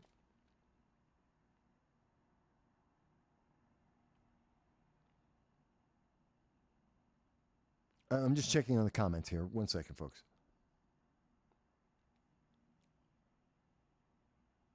Dal is mentioning that according to recent news, that Zelensky is being encouraged once again to capitulate, to basically take the same position as in England. The appeasement Chamberlain, to take the same decision, make the same decision that Chamberlain made for the United Kingdom, and to capitulate, to allow Russia to take over the western portion of all the wheat fields, the uranium, to be able to have access to the Black Sea. This is bad. If Russia is able to, Russia will get the west and the south of the Ukraine, which is the food, the uranium, and access to the Black Sea, which increases their threat to Europe. That's a fact. And the next step, many people believe, is going to be Estonia, Latvia, and Lithuania. That's what people believe. Those are going to be the next countries to give more access for Russia to get to the Northern Sea and to be able to threaten Sweden and Finland and the Nordic countries and the north of England. This is dangerous, folks. And then after that would be Moldavia, or simultaneously might be Moldova. And then you could also see Poland being invaded by Belarus. This doesn't end just here. So again, we're not getting the full scope of this, and this is happening at the same time that the rest of the world are militarizing. Again, I just showed you Southeast Asia. I'm telling you about Southeast Asia. Southeast Asia is militarizing right as we speak. Australia is going over, the Australian Prime Minister is going to China to try and talk about appeasing China, about keeping China under control and to lessen the threat to Australia from China. Where is the United States in this conversation? These are our allies: Australia, Japan, Philippines, Malaysia, South Korea. These are our allies. Why are none of them talking to the Biden-Harris administration about an imminent threat that they believe they are going to be attacked any point within the next 5 years? Why isn't anyone talking to the United States, who has agreements to protect many of these nations? Ironclad absolute treaties, because Biden and Kamala Harris and the Democratic Party and the progressive movement in the United States are seen as weak and isolationist and ineffective, that they are not willing to protect Americans, therefore they're not willing to protect anyone. We cannot escape that. That is a fact. If we do not get our hostages back from Hamas, if we do not do something about the fact that Hamas killed our civilians, if we do not recover our civilians from Afghanistan, where they're being held by ISIS and Al-Qaeda, that is confirmed by the intelligence agencies of the United States and the world, if we do not get Americans out of Ukraine and out of the Sudan, then who's going to trust us? If we won't protect our own people, if we're willing to abandon our own people, then we sure as hell will abandon all the rest. And if the progressives and the Democrats are not willing to even pay attention to our allies, why the hell should our allies pay attention to us? And that has a real world negative impact on each of us economically and as well as our personal safety. This is a national security issue. It should be preeminent in the conversation in the 2020 presidential election. We should be hearing about this in every single discussion of the Republican primary, in questions to Donald Trump, who is going to be the Republican pick for president in 2024, barring illness. He's going to be it. And or whether we're hearing it on the Democratic side, even with the independents like RFK, but also with Joe Biden and any other candidate that's running. Why is this not a conversation? I think this is absolutely essential. It's devastating. It's necessary. Instead, we're hearing from progressives talking about global warming. They're talking about climate change because the climate changes every day, and it's damn egotistical to think that people who can't predict what the temperature is going to be tomorrow with accuracy are somehow going to change the climate of the entire damn planet. And think that we understand what the consequence of changing the entire temperature of the planet is going to be. That's incredibly arrogant from people who can't tell you if it's going to rain tomorrow. They have a 50-50 shot of telling you whether it's going to rain, but they know for sure exactly what's going to be the consequence of raising the temperature of the planet for the next year. Are you sure? Because there doesn't seem to be any evidence why we would believe you, especially when these very same climatologists, these very same eco-fanatics have been wrong in every single prediction they have made since 1958. Again, something the media doesn't want to talk to you about. Every single prediction, global famine, global cooling, global warming, now climate change, every single prediction, the temperature of the planet, the impact on the flooding of coastal regions around the world, the loss of the ice caps, nothing has been correct. Not one prediction has been true. Not since 1958. And yet, that's the most important issue in front of us? No, that's the biggest and easiest distraction. It is part of the indoctrination of kids that they are growing up in fear, and to answer the fear, they're being told the only person who can deal with this fear, this oppressive weight on your shoulders, is government. The very same people who put the fear onto the backs of our kids and as they indoctrinated them. Not everyone will agree with me. But this is what the evidence seems to be indicating over and over again. And we see our news media not paying attention to these things that are affecting you. How do you think Japan is going to pay for that army? How do you think the Philippines, Malaysia, South Korea, how do you think they're paying for this militarization? Australia, how do you think these nations are paying for this? They're increasing the cost of goods that here in the United States that we buy. It is making it harder for us to sell them goods, and it is making it more expensive for us to buy their goods, which is inflationary, which leads to a recession that we believe we have been in, a recession since August of 2022. And the data confirms that. They may have changed the definition legally of what a recession is. Mathematically, empirically, in terms of its impact, we're in a recession. And we have been. It's just not politically advantageous to say that. It is not an approved message because it may not let you may choose to not vote progressive or Democrat, knowing that their economic policies have completely failed. That the emphasis on global warming, something that has always consistently been wrong, isn't benefiting you. It's not helping the world. But, and again, and I'm talking about this because these are the articles, and again, that article talking about Japan and Malaysia and what's happening with the OSA in Southeast Asia, that comes from Nikkei Asia. That was on November 5th for that article. And again, it is in the description. You can see it for yourself. Again, we only use credible news services around the world. We try to only use credible news services from around the world. This is what the world is telling you. This is what the world is saying, and America is not hearing. And that's why we're making bad decisions. Because Joe Biden is more concerned about winning the next election. Because AOC is worried about getting reelected. They're worried about how they feel and not what is happening as a consequence. What is effective? What are the impact of the consequences of these things? They don't care. Ed Z says, I'm more worried that we won't have allies when we need them. Many are quiet because of the leftist regime in power. Well, that is another consequence of what I'm talking about here. And you're right, Ed.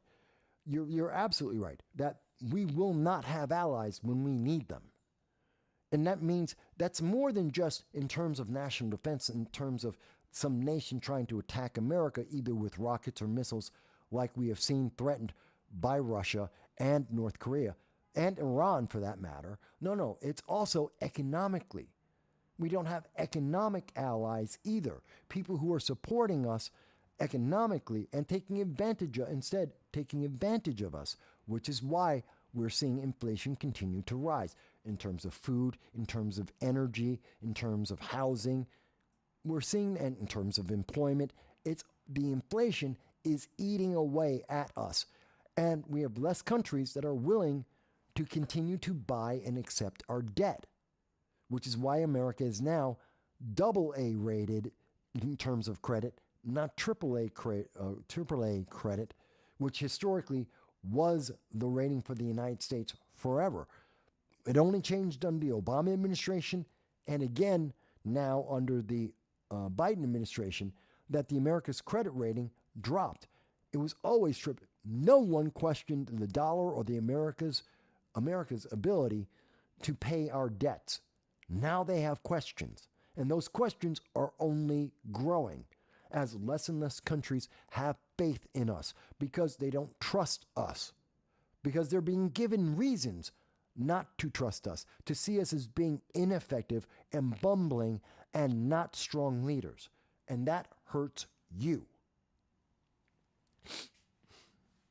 Hey, John. It's good to see you here. John Cordisco's with us as well. I'm always happy to see John with us and see his comments. And so I'm talking about this impact internationally. And again, the mainstream news media doesn't want to talk about these things. They don't want you to know these things, but I think they're absolutely important. But some of the things locally, okay, I know a lot of people say, but Mike, you've been talking about all these things, but I don't feel the threat from China yet. You don't feel the threat from Iran directly yet, although it's happening. I mean, whether it's Hezbollah or Hamas or it's the Yemen Houthis, it's in Syria, it's in Iraq, it's in Afghanistan.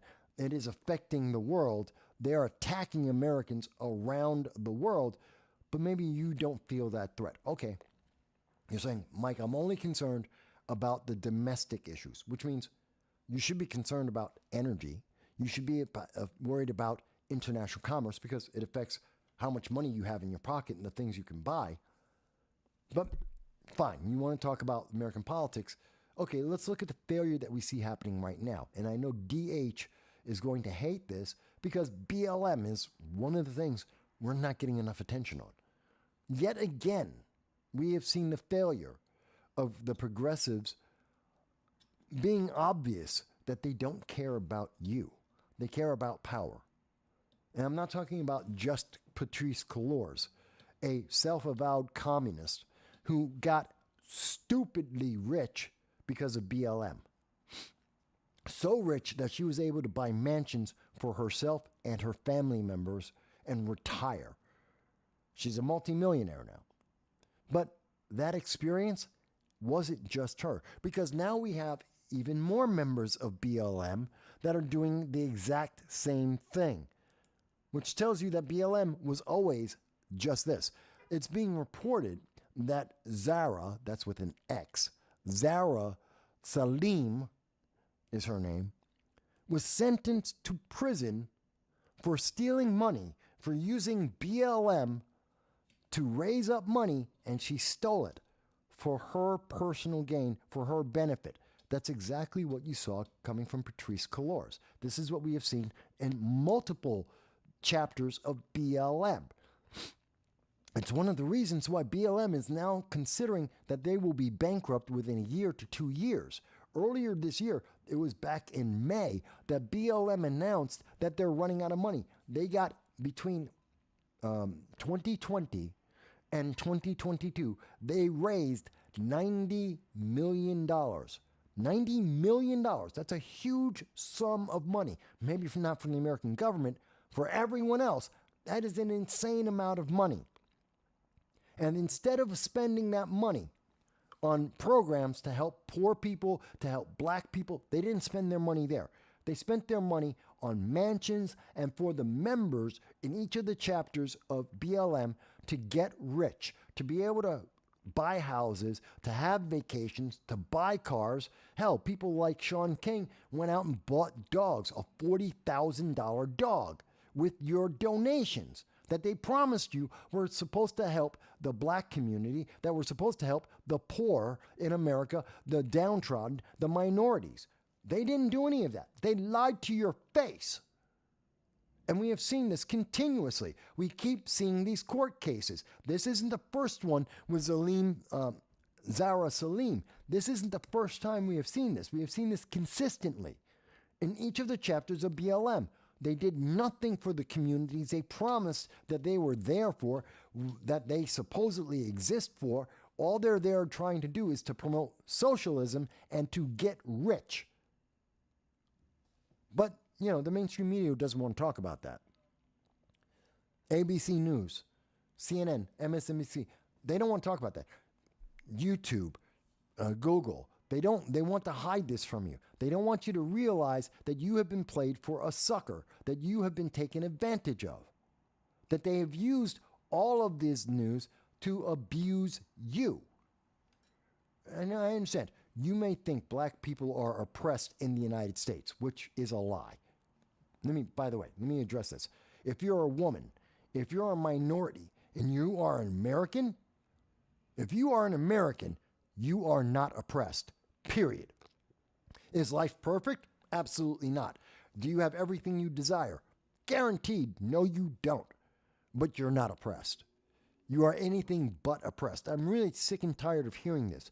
I have a program that I show up on a regular basis to be part of the panel discussion. And one of the members is a woman in her 30s, a mom, who has their own home, owns 2 or 3 businesses, and as a PhD is a author, goes out and speaks at events. And according to this woman, she's oppressed. Can you believe that? She owns property, she owns businesses, she's an author, she's got a PhD, she's oppressed because she's a woman. Guess what, chick? Try and go anywhere else in the world and say that. Try and go into, literally, go to any other country and tell me that you can be a progressive and have a PhD, be speaking at schools, to have multiple businesses and be considered oppressed. You're not. You're not even close to oppressed. Not in America, not anywhere in the world. You're not oppressed. BLM, you're not oppressed. You're not. Could things be better? Absolutely. Should we try to make things better? Absolutely. But saying that you're oppressed is a lie. You want to see someone oppressed? Go to Angola. You want to be oppressed? Go to Haiti. You go to Venezuela. Go to Cuba, North Korea. You want to be oppressed? Hell, go to Ukraine. You go to every other country. You can make the claim you might be oppressed there, but you're not oppressed if you're an American, period. You can have a better life, but guess what? Being American makes your life better. Even if you are in poverty, even if you make $12,000 a year in America, you are not oppressed. In fact, you're privileged. 61% of the world doesn't make $12,000 a year. That's in first world countries, that's in third world countries, that is in second world countries. 61% of the world does not make what Americans consider below the poverty line, which has, about 5% of Americans actually live on $12,000 a year? Only 5% of Americans. 95% of America makes more than that. And that's 61% of the world doesn't even get there. We're privileged. So it doesn't hurt to have a bit of humility and an acknowledgement of reality in this conversation, which I think is very important. To understand that we're being abused, that people recognize BLM, Patricia Colors, and the rest of that far left movement, they recognize they're rich. They're doing fantastic. They are milking you, using these emotional issues to take advantage of you. That's why they don't, you know what? Patrice Colors didn't have to stay in America. She could go anywhere else in the world if she thought America was that oppressive. How many times have you seen entertainers, that's actors, sports athletes, politicians, how many times have you heard them say to you, oh, well, we're going to have to leave. We're just going to move out of America. We cannot stay in America. We're going to move to another country because, those evil Republicans, oh my God, they're so bad. Did they move? No, not one of them. They never left. Why? Because they might get oppressed if they did move. They might be oppressed any other country they go to. They will not be treated as well. They will not have as many rights if they move. There is a reason why everyone is trying to come to America and no one is trying to leave America. Let's be very clear about that. We have over 2 million people trying to become Americans every single year. That is a fact. We have approximately 200,000 people trying to leave America to become anything else. Literally, if you add up all the Americans leaving for every other country in the world that are giving up their American citizenship to be part of any other country in the world, add them all together, you get about 200,000 on average per year. You have 2 million people from every country in the world trying to become Americans. This is why the progressives never leave America. This is why the progressives don't want to give up anything here. They want to change America into what they want because the resources, the opportunity, everything is here. And that's why they're half-hearted about it. BLM says that they want to destroy the nuclear family. That's what they said in 2017. They say that they want black people to become socialists. That's what they said on their own website in 2018. And that's what their leader, their creator, Patrice Colors, told us repeatedly. This is what they did this for. But yet, none of them want to actually change anything. They didn't feed the poor. They didn't put in new programs to protect black people or communities. They got elected, and what did they do? Get rich and stay elected. It's really insidious, folks. Let's talk about what's happening in America. Let's talk about the real issues that the mainstream media doesn't want to talk about. They don't want to talk about how you're being abused by BLM. They don't want to talk about the fact that the practical progressive Mayor Eric Adams in New York City. New York City's mayor. Gee, he is such a great guy. He is so fantastic. He is a self-proclaimed practical progressive. And he has failed so much that he is now a target of investigation for corruption.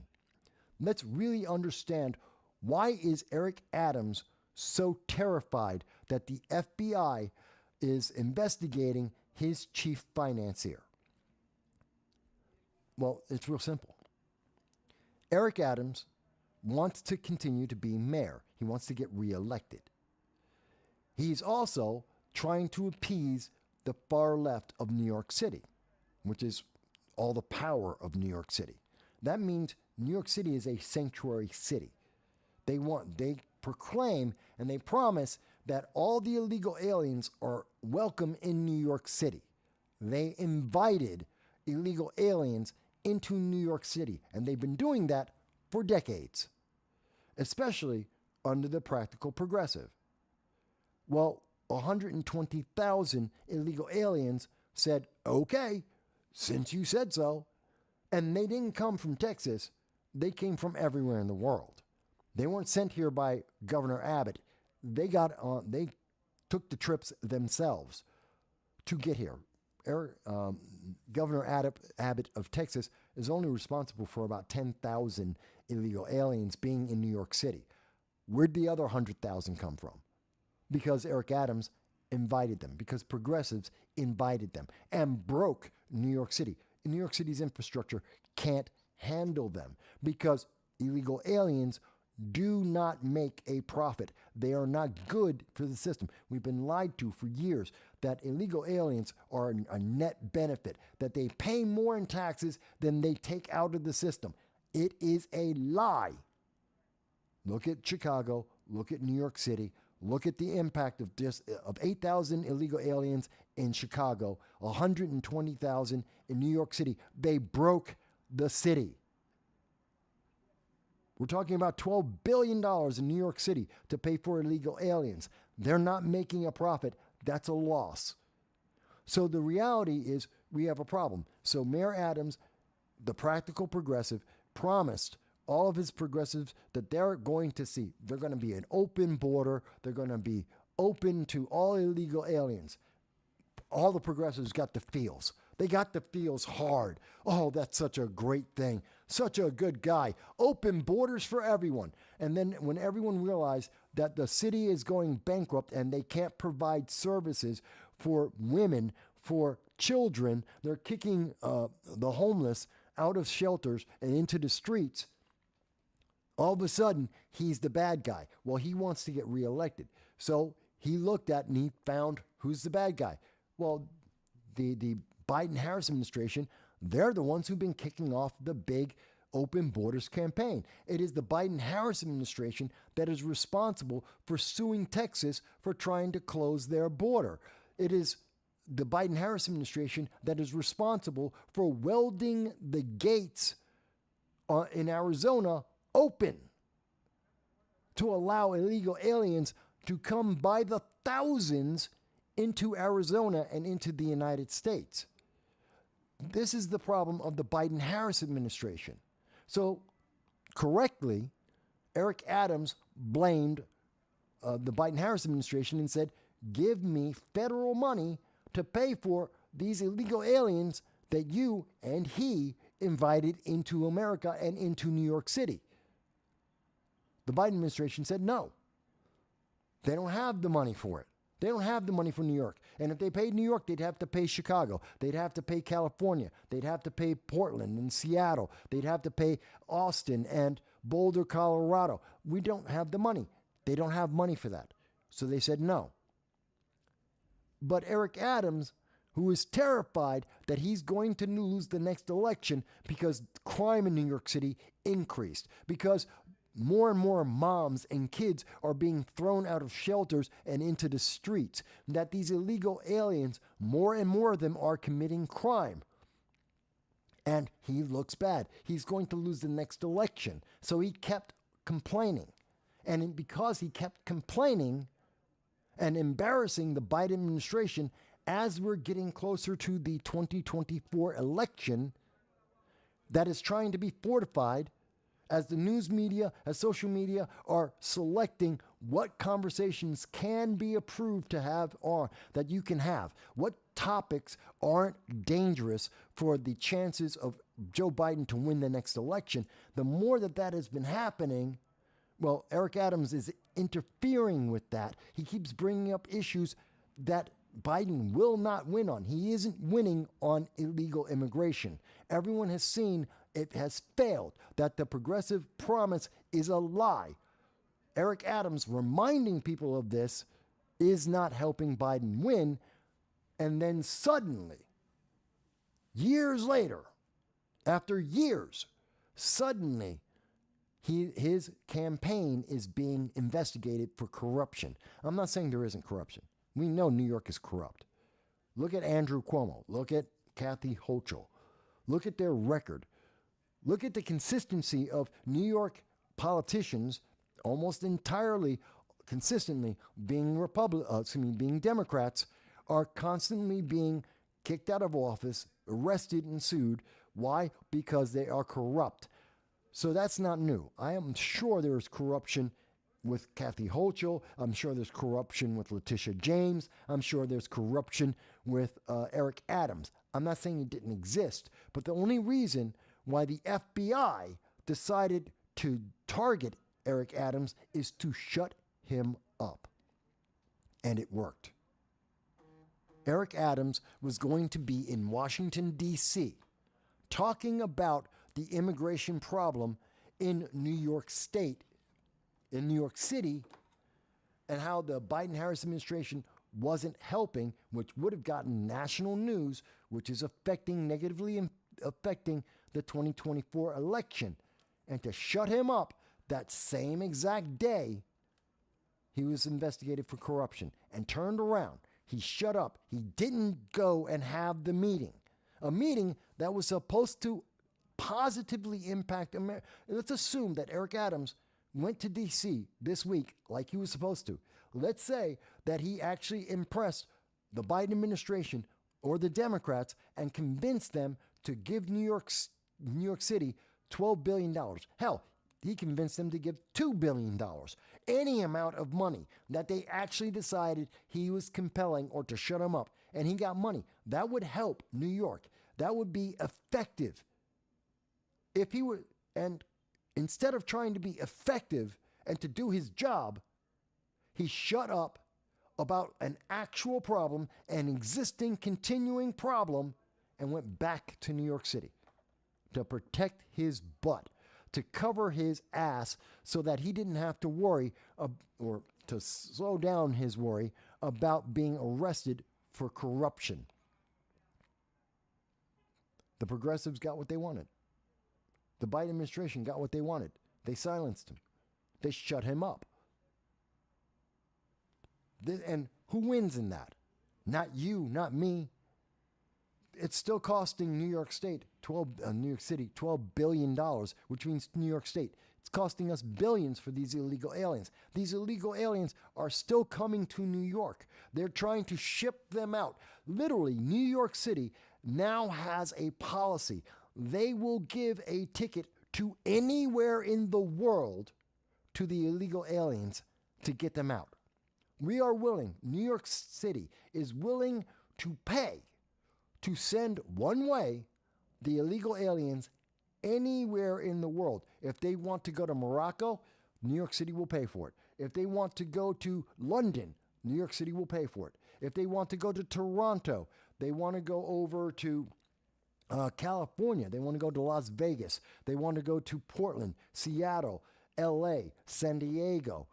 If they wherever they want to go, New York City will pay for it. That's you, the taxpayer. You're paying for that. You're paying to send illegal aliens to travel on a vacation trip anywhere in the world. By the way, if you send them to Morocco, you send them to England, you send these illegal aliens to other countries, those countries are going to send them back. So it's a waste of your money.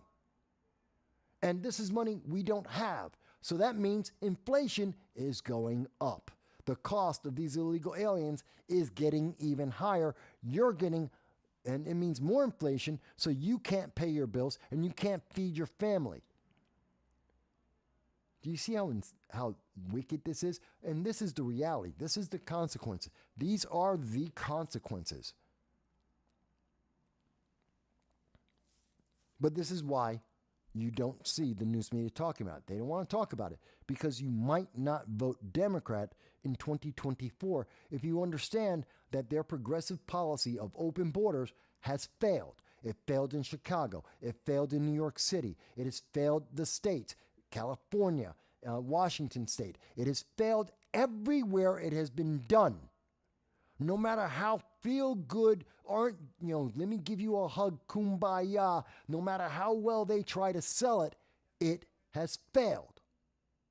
But you should elect Joe Biden to do it again, to do even more of it. You need to have Kamala Harris there to be able to do even more of it. You need the squad with Ilhan Omar and Rashida Tlaib to do even more of their progressive ideology, even though it doesn't work.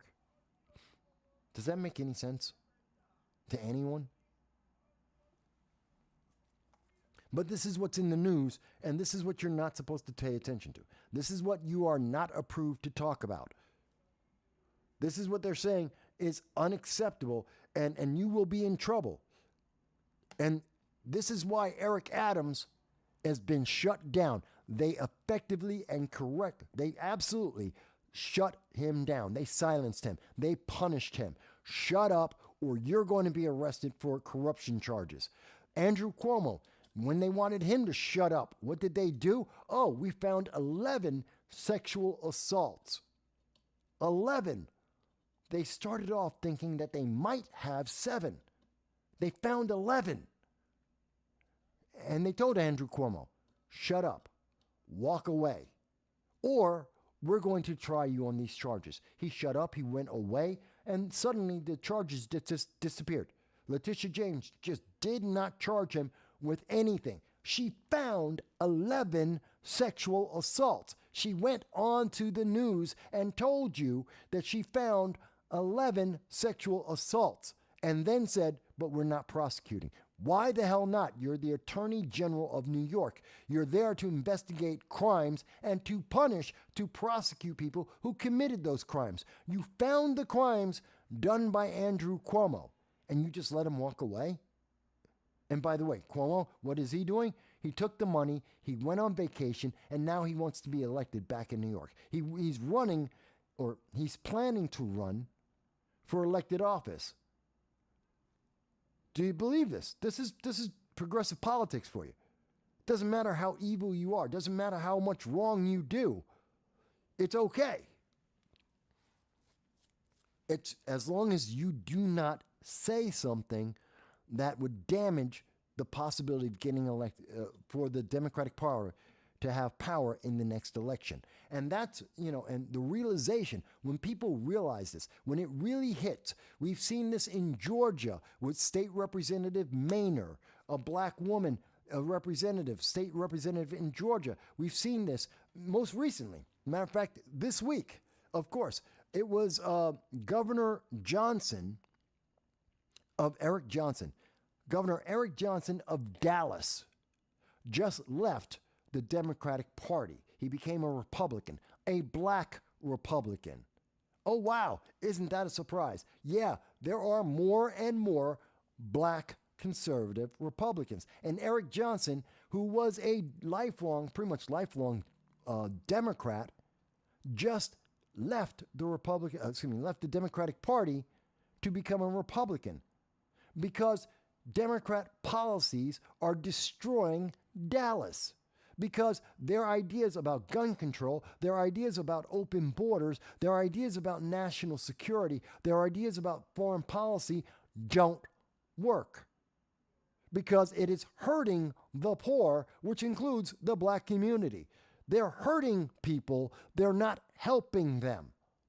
And he actually wants to do his job as the mayor to help people. And he can't do it as a Democrat. Because the Democratic Party is saying, shut up, past the progressive politics. Just toe the line. Do what we say. This is exactly what was said by State Representative Maynor in Georgia. And we've seen this about half a dozen times in the last year amongst many black Democrats, many Democrats across the United States that are saying the Democratic Party, the progressive movement, are telling them to shut up and just toe the line. They don't want them to be effective. They don't want them to be efficient. They don't want them to represent the people. They want them to just be a parrot and do what the party says. Over and over again. Again, you don't have to believe me. You can just look up the news. Eric Johnson, Dallas, he's a Republican. He's black and he's a Republican. Does that mean he's not black anymore? That's an ignorant statement. Of course he is. Of course he's black. Of course he continues to be black. Just because he's now a Republican, he used to be a Democrat. When you switch parties, you don't suddenly lose your suntan. I mean, it's that easy and obvious to understand.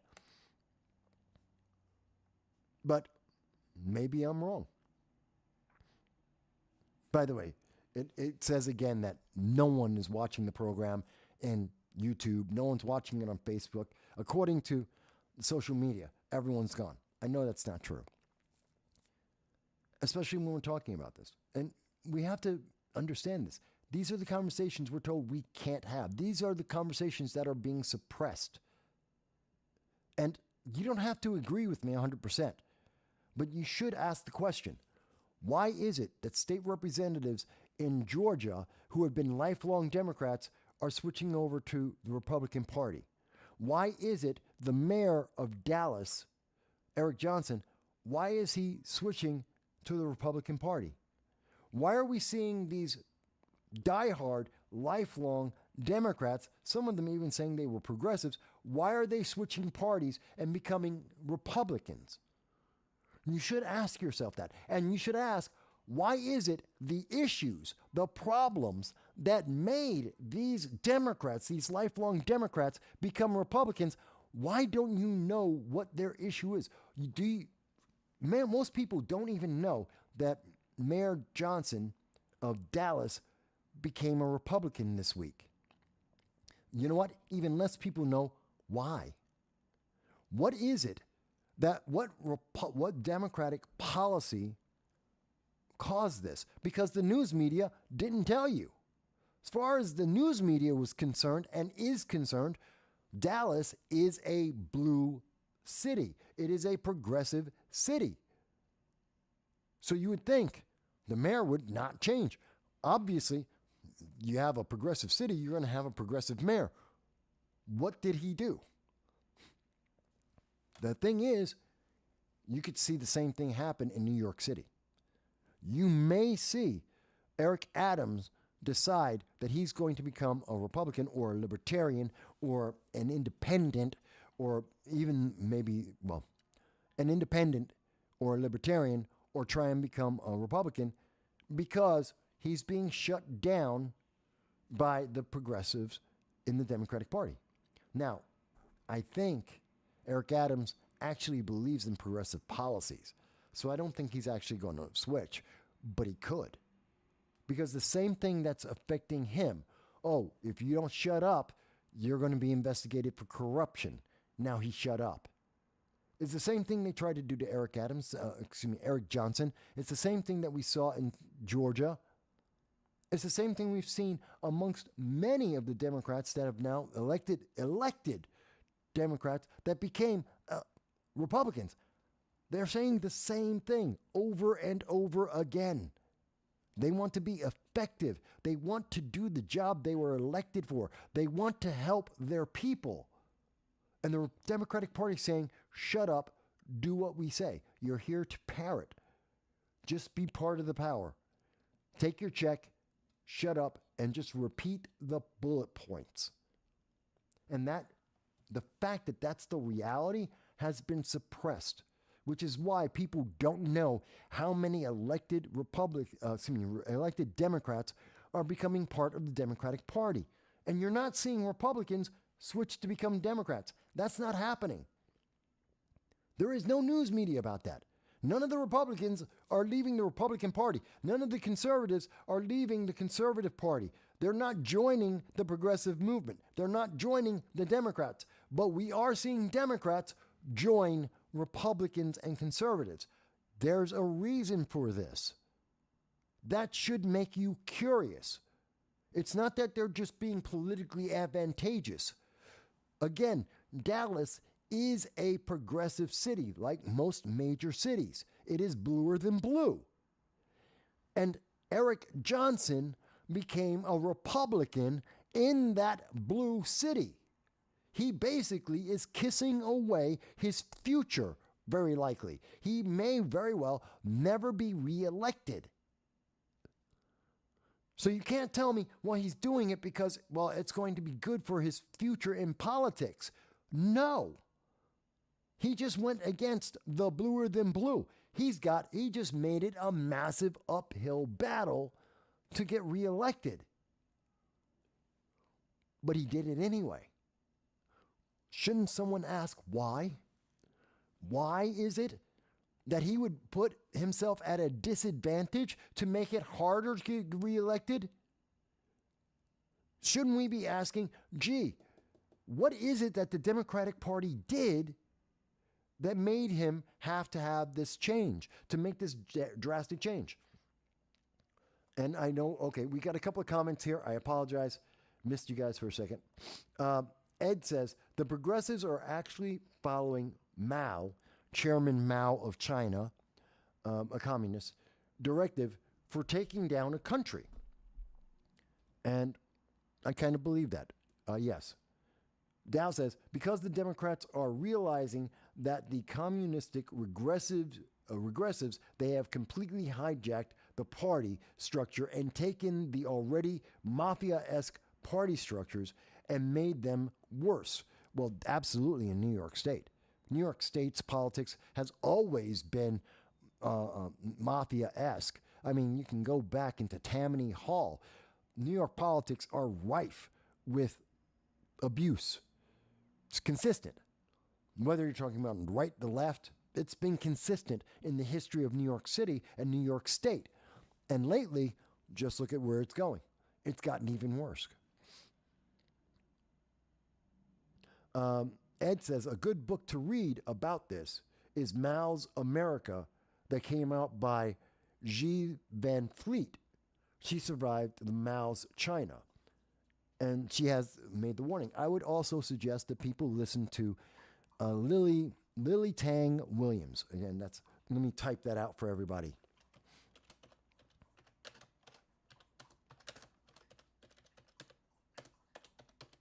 Lily Tang Williams. I've done 2 interviews with Lily on this channel. You can type it into the search bar on YouTube. I believe it's on Rumble as well.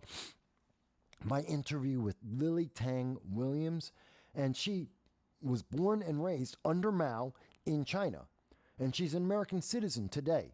She is probably the most ardent supporter of the Second Amendment that I have ever known, and I know a lot of supporters of the Second Amendment, including myself. I have interviewed lots of people who support the Second Amendment. I don't believe I have ever met anyone who is as strong and absolute in their support of the Second Amendment as Lily Tang Williams. I absolutely tell people, go listen to her. Listen to her story. Check out my interview with her. You will be amazed. So, I wanted to point out, and I believe I have it in the description. Yes, I do. So, this is coming from the Texas Tribune. This is the Texas newspaper, local newspaper. It is a left-leaning newspaper, the Texas Tribune. And in their article, which was September 22nd, 2023, Dallas Mayor Eric Johnson was talking about switching parties. Most of these local leaders, this is a quote, this is from Eric Johnson of Dallas. Most of these local leaders are proud Democrats who view cities as laboratories for liberalism rather than havens for opportunity and free enterprise. I want you to think about that. The mayor of Dallas, a lifelong Democrat, stopped being a Democrat and became a Republican in a bluer than blue Democrat city because Democrats view cities as laboratories for liberalism rather than havens for opportunity and free enterprise. If you are in a progressive city, you are an experiment. You're a social experiment to push socialism, not freedom. This is why equity is so big amongst the left. It's a social experiment. They're trying to prove that socialism and equity actually works. It has never worked anywhere in the world. In the history of mankind, equity has never been effective. It has never worked out to the benefit of the people, ever, in any country in the history of mankind. Doesn't work. It's never worked. But they want to keep pushing it because they keep saying, but this time it's going to be different. Remember Venezuela? This time it's different. Venezuela is successful. Waited 2 years. Venezuela was oppressing its own people. They were shooting their own people. According to the New York Times, they shot over 5,287 Venezuelans, according to the New York Times in 2019. And by the way, today, Venezuelans are impoverished. Venezuelans eat zoo animals. They eat garbage, and they run in droves. They are the largest group of people trying to enter the United States. Most of the illegal aliens in the last year, 2.4 million illegal aliens entering the United States that we caught, were from Venezuela. Gee, I wonder why. Because socialism, that social experiment, failed again. So this is why we know why individuals like the mayor of Dallas, why there are so many Democrats that are becoming Republicans and conservatives. And that should be interesting. And that's part of the reason why RFK Jr. became an independent. The Democratic Party believes in silencing people, just like they're silencing Eric Adams in New York City and saying, shut up or else we investigate you for corruption, you will lose. Just like they've thrown away all the politicians and causing them to switch parties. Well, they also did that to RFK because they demanded, regardless that 58% of Democrats don't want Joe Biden to run in 2024, they didn't care. They nullified voters, the rank and file, you. They nullified all of them and said, oh, by the way, instead of having a debate to see that Joe Biden is healthy, that he is capable, that he is the best choice, rather than confirming that with every single Democrat and everyone in the world, because that's what would happen if there was a debate. If Joe Biden was in the primaries, if he got primaried, if he had a debate with his Democratic challengers, he could have had the opportunity to debunk the fact that he is mentally unstable. He could have debunked that he is not healthy. He could have debunked that he isn't a strong leader. All he had to do was have the primaries to go in and debate and to prove to the 58% of Democrats that he was the best choice. It could have been easy. But instead, the Democratic leadership said, you can't talk about anyone for president except Joe Biden. They said that in June 27th when Move On had a dinner meeting with the Democrats, the Democratic representatives of the United States Senate, and told them they would lose their re-election funding if they didn't support Joe Biden. That is a fact, reported by Politico. And then what do we see? Well, let's put this into perspective. RFK, he actually said the jab wasn't a good idea, that it had side effects, that there may be a problem here. Oh my God, that's not good for the Democratic Party. That's not what Joe Biden said. And you want to challenge him? and you might get votes. Oh, they silenced him. They censored RFK Jr. They suppressed him. So much so that he had to leave the Democratic Party and become an independent to run for president, to have a chance to share his voice with the American people. It doesn't matter if you like RFK or not. It doesn't matter if you think RFK has the right idea. I don't think RFK has the right idea. I don't think that RFK is a good, has the best interest of America at heart. Well, let me correct that. I don't think RFK Jr. understands that his policies are going to fail, that they're not the best. He is an isolationist. That is a fact. RFK Jr. is an isolationist. And he wants to isolate America from what's happening with Iran and North Korea and China and Russia. And I'm sorry, that doesn't stop them by America being isolationist. Because as an example, Iran wants to kill America. They don't want Americans to be isolated. They want Americans dead. That's what the Ayatollah has said. That is what Prime Minister Raisi of Iran, that's what he said. That's what they continued to say for 40 years, 4 decades. They've been saying death to America, not isolation of America, not a limit on America. They said death to America. In Hezbollah, in Hamas, in the Houthis, they say death to America. They don't say get out of my nation. They say die. Anywhere in the world that you happen to exist, because you exist. And they're twice as fast to kill the progressives. Why? Because you believe in women reading and writing and gays and trans, and they want them all dead. That's their policy. They've written it down. They say it in every single interview that they have. They're not embarrassed about this. So I don't agree. That's a massive reason why I don't think RFK Jr. is qualified or the right person. Let me correct that. That he's the right person to be a president of the United States. But he's perfectly fine to be a Democrat candidate. He deserves the right to be able to compete. And Joe Biden only shows more and more weakness because he's afraid of RFK. And RFK had to leave the Democratic Party to be heard because he's being suppressed because of censorship. Yes, it happens against Democrats as well. And this is a problem for America. Let me go back to some of the comments here. DH says, hey, DH, I didn't think you had gone away. I'm glad you're still here with us. DH says, it's so hard to believe that in this country, America, among all countries, this kind of fascism has taken root. What fascism? Please be more explicit. What fascism? If you're talking about progressive movement, I agree with you. And I've detailed what's progressive, what's fascist about the progressive movement.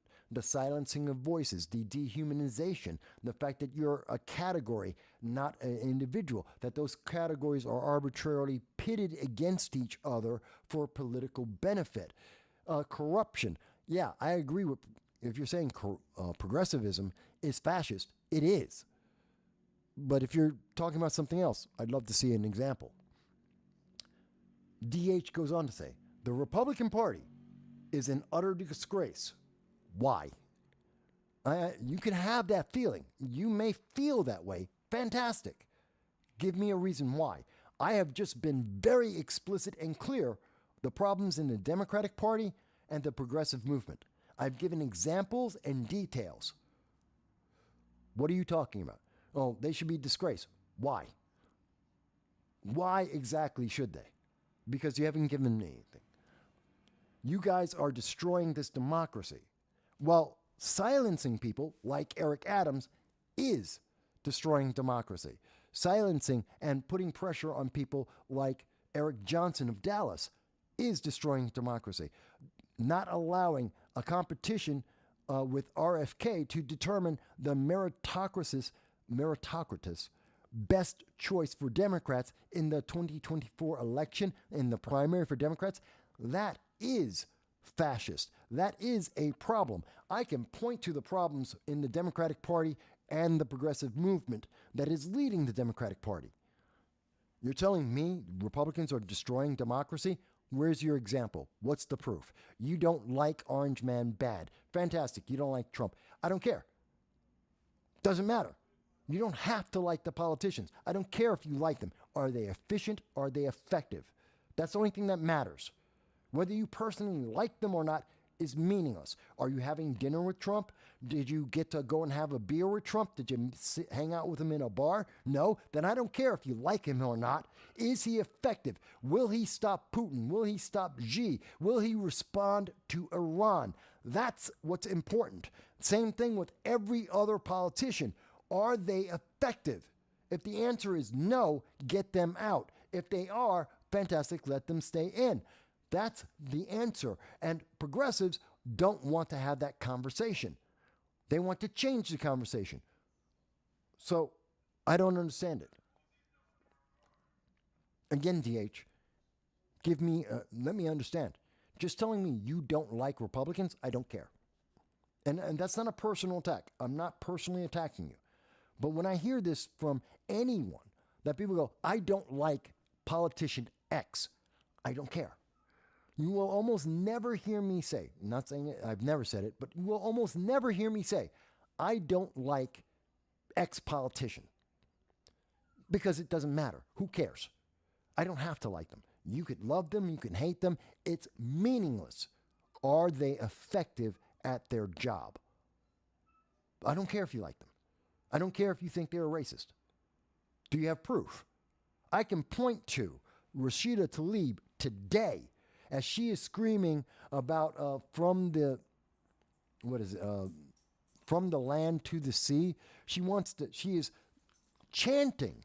Rashida Tlaib is chanting about anti-Semitism, and she's doing that. And even Democrats in her home state in Michigan are saying that that's unfair, that that's a bad thing. That they're saying she's being anti-Semitic. Rashida Tlaib's own constituents are saying that she is being anti-Semitic and promoting anti-Semitism. So I can point to this and make my point about the fascism of progressivism. It doesn't matter if I like Rashida Tlaib. I can show you examples of why she's an ineffective fascist politician. Doesn't matter if you like her or not. I could care less. And by the way, folks, you can hear in the background my puppy as he's making noise. Now, DH has responded. And again, this isn't, DH, this is not a personal attack. I'm not personally attacking you. We're talking about the issue. So DH responds, a rapist can't claim that an ascendant rape victim is fascist. I don't even know what that means. I do not understand that sentence. A rapist can't claim that an ascendant rape victim is fascist. That makes no sense. That sentence makes no sense. Democrats try to spread freedom to all. I've just given you multiple examples where that is not the case within their party and across the nation. I've given multiple examples that that is a false statement, that is empirically incorrect. You may feel that, but it is empirically incorrect. And he tries to make, and now you introduce DH race. You now introduce the isms and the ists by saying Democrats try to spread freedom to all Americans, not just the white ones or the straight or the this or the that. Well, that's factually incorrect. Again, I have given several examples where that's not correct. And we can see this repeatedly, continuously.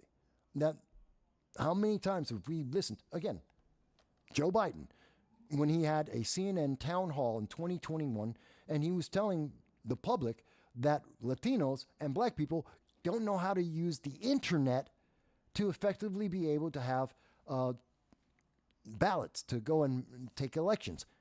That's what he said as president on a nationally televised town hall by CNN. No one put those words in his mouth. Those are his words. His words are about, well, you have to vote. If you're black, you don't get a choice in who you get to vote for. We've heard the same thing from Kamala Harris when she was talking with Charlemagne on his program, saying, "Oh, you can't be talking and asking questions that the Republicans would ask. You're black." So you factually are incorrect. Again, going on, Republicans have been doing evil in every single corner of this country. Prove it. That's a very broad statement, and you're saying evil. I don't know what you mean. I don't even know how you define that. But I can say it's factually incorrect because I can't give you an example of that. And I'm not even saying Democrats are being evil, although I know many of my friends would make that argument, but I'm not even saying they're being evil. I'm just showing you where they have failed. You're saying that they're evil. Okay, that's a feeling. You have that feeling. What's the proof? Give me an exact example. I have given exact examples about Rashida Tlaib, which possibly you can say is evil because it is anti-Semitic according to other Democrats in Michigan today. So there's an example of evil. Give me an example of evil. See, and again, DH, I'm not upset with you. I'm not. I'm upset with the argument because it's a parroted argument. It is a trope. It is touted and parroted all the time by people who don't understand what they have said. That, well, Republicans are just evil. Okay, what's the example? Here's the example on the left, the progressive far left. Rashida Tlaib is chanting anti-Semitic remarks, and Democrats in her state are calling her an anti-Semite and saying it is evil. Not me. It is in the news. It is reported right now, today, November 5th. That's my example. Where's yours? Because we don't have one on the Republican side.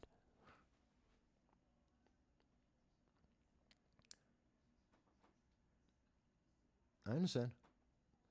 By the way, my dog wants to go out, and I'm going to get to him in a little bit.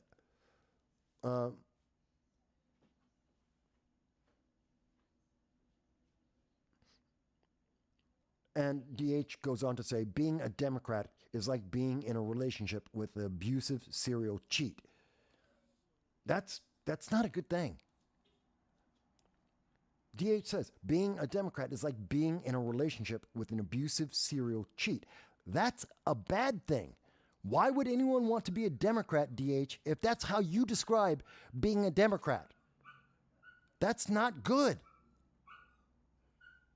Khan, stop, go, inside.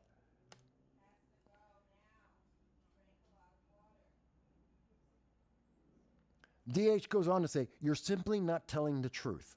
Okay, hang on one second, folks. I want to show you, because I have the link of the story with Rashida Tlaib. Give me a second. Here it is. I hate when I get called a liar for something that is absolutely factual. So here is, and I want to show it to you. Give me a second, folks. So let me prove my point. And I'm going to take down the chat stream for 1 second. There it is. So this article, which is coming from, this is from Politico, a left-leaning news agency. 90% of everything that I quote comes from the left. Almost every news article, every credible source that I use internationally comes from the left. From Politico themselves. We have the news. Michigan Democrats bash Tlaib for Palestinian comments. This is coming from Politico itself today. When I say that she is making these statements, when I say that Democrats are holding her accountable and many believe that that is evil, there's my proof. I don't make it up. I don't have to. See, I'm not playing feelings. I don't believe in that. You can have whatever feeling you want. If you feel like Rashida Tlaib is a great person, fantastic for you. But it does not change the fact that she's making what is being stated as anti-Semitic statements according to Democrats. So when you tell me, DH, that I'm not telling the truth, there's my truth from Politico. That's the fact. And as I said, all of the links of everything I'm talking about are in the description. And they are in descriptions going back 15 years. I don't need to make this stuff up. The evidence is already out there. I just know where to find it. I just know where to go on left-leaning news media, credible international news media. I actually read the articles, and I read all the time. I have the conversations with politicians, Democrats and Republicans and Libertarians and every other party out there.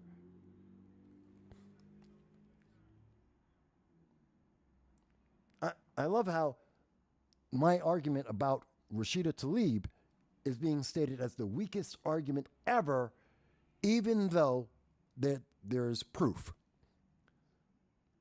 Why do 99% of black Americans disagree with you? Actually, that's not correct. If you wanted to make the argument, black Americans vote Democrat, so you must be wrong, that's actually closer to 80%, not 99. So if you want to go by the actual factual numbers, if you want to say by voting patterns, well, that's 80% of black Americans vote Democrat consistently. 20% are voting other, either Republican or some other variant.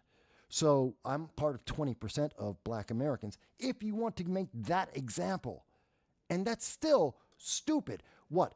Because I'm black, I have no other choice, that I have no other voice? If 99% of all black people do what? There's nothing that people, I don't care, black, Hispanic, Asian, I don't know, polka dots, there's nothing that 99% of a group of people do. And that's a silly statement. So you're saying that they're robots and that we don't have a choice. There is no free will. If everyone else is black and they're doing whatever, it doesn't matter what it is, they're wearing blue jeans, then everyone must always wear blue jeans. You can't wear a suit and tie. You have to wear blue jeans because everyone else wore blue jeans. You want to be a robot. You're promoting someone being a robot. That's fascist. You're denying people's humanity. You're dehumanizing them. I don't think you understand that, DH. That argument you made, that you typed out, that everyone has seen on this live stream, that's dehumanizing. I'm not picking on you. I'm just pointing out the argument you yourself made, DH. I want you to stop and think about that. I've shown you evidence. I'm not telling you to change parties. I explained why other people have changed parties based on what they have said and the evidence we have seen. I am showing you why people have doubts and problems with the progressive movement. I've shown you the evidence. You don't have to like it. I didn't tell you have to like it. I didn't ask you to change parties. But I want you to understand the problems that are facing America that are tearing us apart. And your answer to me is, I don't like that argument. I don't care if you like it. I don't care. That's not, you never hear me, you're not hearing me say, I feel. I could care less. You shouldn't care how I feel. I don't care how you feel. Your feelings are yours. They're not predicated on me. I don't give you my feelings. You don't give me your feelings. They're yours. I have mine. And just because you have a feeling doesn't mean I have to share it, and vice versa. But when I'm asking you to think and look at the evidence, and I am showing you the evidence from a left-leaning credible source, an internationally respected source, you can't tell me, well, I just don't care. And you can't give me the argument that everyone else is doing it. I'm not a lemming. I don't care what everyone else is doing. I have a reason, I have a credible reason, and I can explain my reasoning. And I would like to think you can too. Don't sell yourself short and just go with the parroting. It's not in your best interest.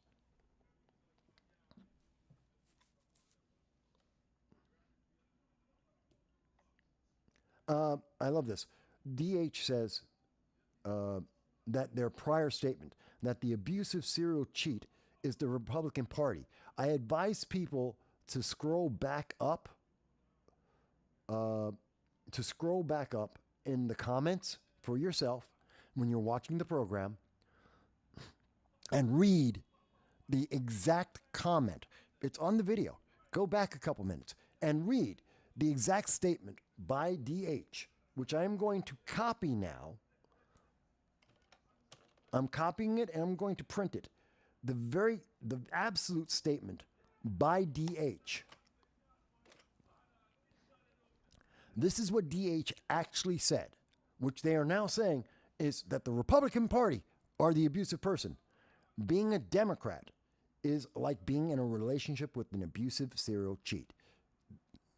DH, if you're typing improperly, reading comprehension, English classes. If you're going to have a political conversation, make sure you're being clear. Type better. Don't be emotional. Don't type your feelings. Type properly. Because what you said is that Democrats are abusive and serial cheats. That's what you told. That's what you wrote. Now you're trying to give me a different answer. So anyway, again, I'm more than happy to answer people's questions in this channel to make sure that we are talking about the things that matter. And we only got about half an hour because I got to go take my dog out. So I'm going to be going out shortly. So let me move along. And by the way, it has been effective. Hang on one second. I know. You can go in the cage. I'll take him out in about half an hour. I understand that. It's only 5:30. So let me go on to mention that, and this is the reason, what I've been talking about the Democratic Party, about the progressives, about the progressive movement, is one of the reasons why we see, and I will put this on the screen for everyone to see, because it's not just my opinion. These aren't my opinions. It is my conclusions based on the facts that exist. And what do the facts tell us? That that Trump is leading Biden because of this. That Trump is leading in 5 of the critical swing states. That includes Michigan, where Rashida Tlaib is pissing off her own Democratic Party because she's an anti-Semite, according to their statements. And Biden is losing there. Democrats are losing there. So, yeah, when you say, well, Democrats are so much better, Democrats don't even trust the Biden-Harris administration or their policies. This is why we see Democrats don't want the Biden-Harris administration to continue. This is why we see Americans, 93% of Americans are concerned about the economy because they don't believe in Bidenomics. It's not working. It's failed. This is why we are seeing so many problems overseas. Again, you don't have to feel like that's a good thing, but it doesn't matter how you feel. That is the fact. That is what's happening. Bear with me. Where am I at? So let me go back here. And let me move on. I wanted to go and mention Cornell. And that brings me to another thing. See, the problem is when we see these progressives, this progressive movement, this movement towards hate, we're seeing the net result of it. And it's been very clear. We have seen since Hamas on October 7th, when Hamas committed an act of absolute terrorism, their attempt to commit genocide, which is part of the charter of Hamas, something that they have admitted and stated that they want to do, something they have said consistently. Okay, Hamas made their atrocity, and we saw that in the United States, professors, college professors, and college universities, their indoctrination, they are celebrating, in particular, like Professor Rickford in Cornell University, who went out to have a speech and spoke to the public and said publicly that he was exhilarated that Hamas, a terrorist organization, killed at least 1,400 civilians, that they killed at least 33 Americans, that they at least have captured and taken hostage 242 individuals, of which at least 15 are American citizens. And he was exhilarated by this news. This absolutely, you want to talk about evil, DH? That's evil. And we've talked about this for a while because we've heard this over and over again. This is what Rashida Tlaib is celebrating. This is what she is saying is fantastic. This is what she is trying to convince people that they need to be a part of. And in that leads us to, here it is. And the problem here is that kind of progressive ideology leads to Cornell students who have been indoctrinated. And I think it's very important, and I ask people, we need to find out this kid's schedule. That this kid, a so-called Hamas fighter, this American student has decided and had been so indoctrinated that they decided that they want to be a member of a terrorist organization, to openly state to the public that they are a terrorist. He didn't just say, I'm pro-Palestinian. He said he is a Hamas fighter, a terrorist fighter. He openly and directly says that he is a part of a terrorist organization that is actively, currently engaged in the genocide, the attempted genocide of a people based on their religion. And that kid goes to Cornell. And I have to ask you, what interaction did this kid in Cornell have with Professor Rickford of the African American Studies Department, History Department at Cornell University? No one in the media seems to be willing to check out this kid's his record, his schedule, his classes, to find out if he was having classes with Professor Rickford. And was it the exhilaration of Professor Rickford, who has now gone on sabbatical? He's now taken himself out the picture by disappearing conveniently for the next year so everyone will forget at Cornell University that he was supporting anti-Semitism, and he was excited by anti-Semitism, and he is a Democrat.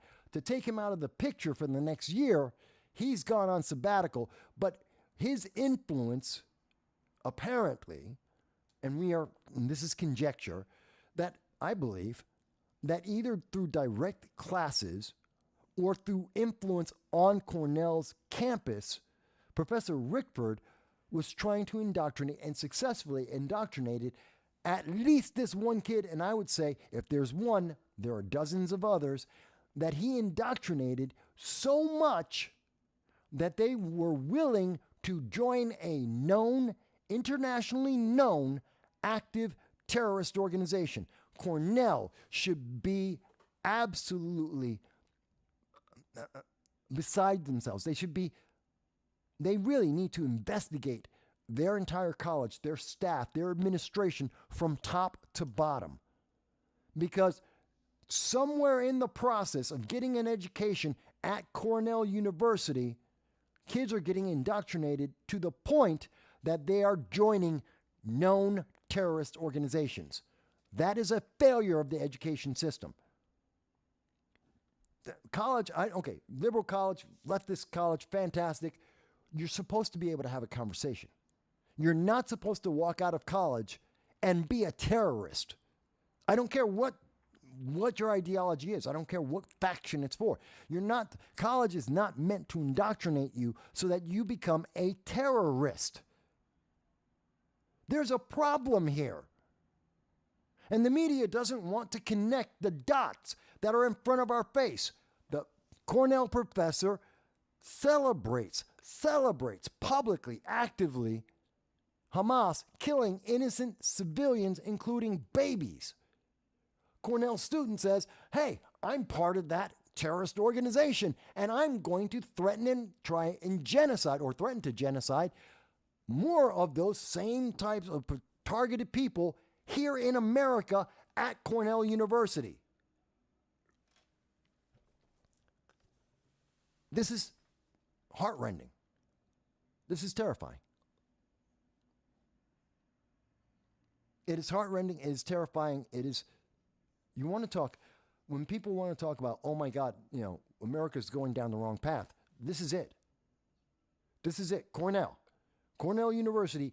I thought Harvard was the example. I thought Tufts University might have been the example. I thought last week when we were talking about Cooper Union that we had the example of the danger of where this was leading to, this anti-Semitism, this hate, this progressive ideology and indoctrination in our colleges. I thought Cooper Union had made it clear to everyone beyond what Harvard University had made it clear. I thought this was absolutely clear. And now we have this Hamas fighter who is a student at Cornell.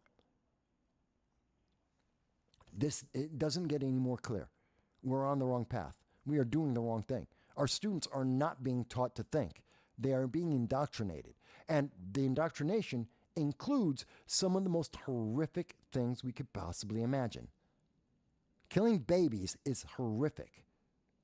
The fact that this guy wants to be part of that terror group that just killed babies, are sexually abusing hostages, that he wants to actively be part of that right now as it's happening.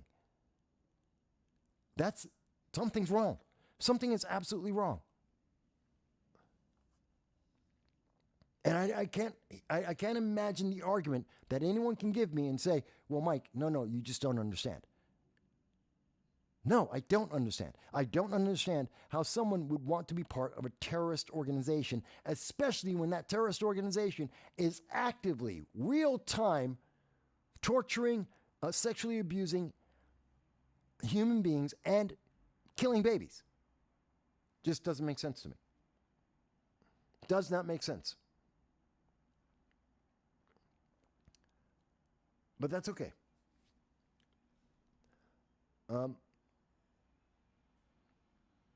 It doesn't make any sense to me, folks. I don't get that. And the media, again, the news media does not want to address this direct concern. They do not want you to put the dots together and say, okay, October 11th, the Cornell professor, Rickford, is exhilarated and telling people that it is wonderful for Hamas, a terrorist organization, to kill civilians and to take human shields. This guy's been teaching at that school. He's tenured.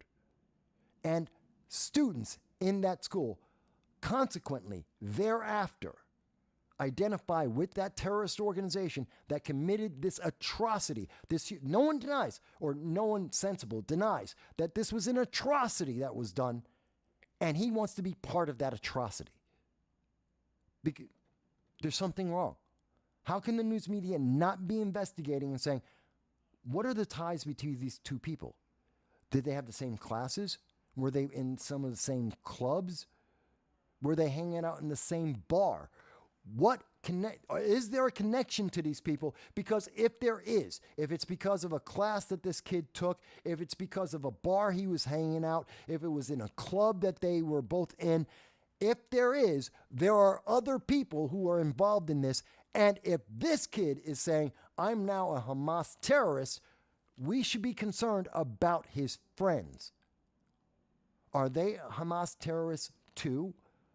Are they just not, did they just not get caught yet? Is it that they're laying low because they want to do something before they get caught?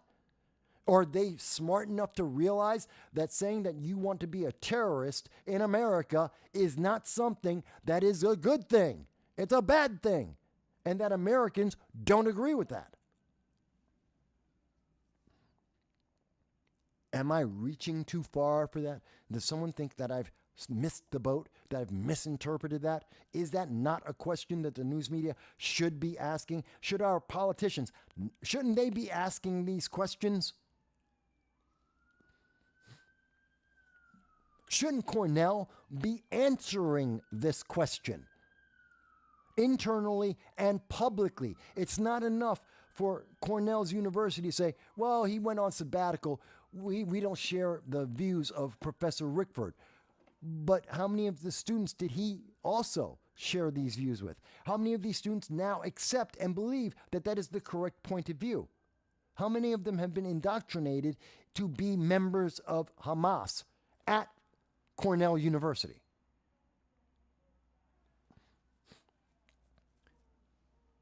I don't know. I don't understand it.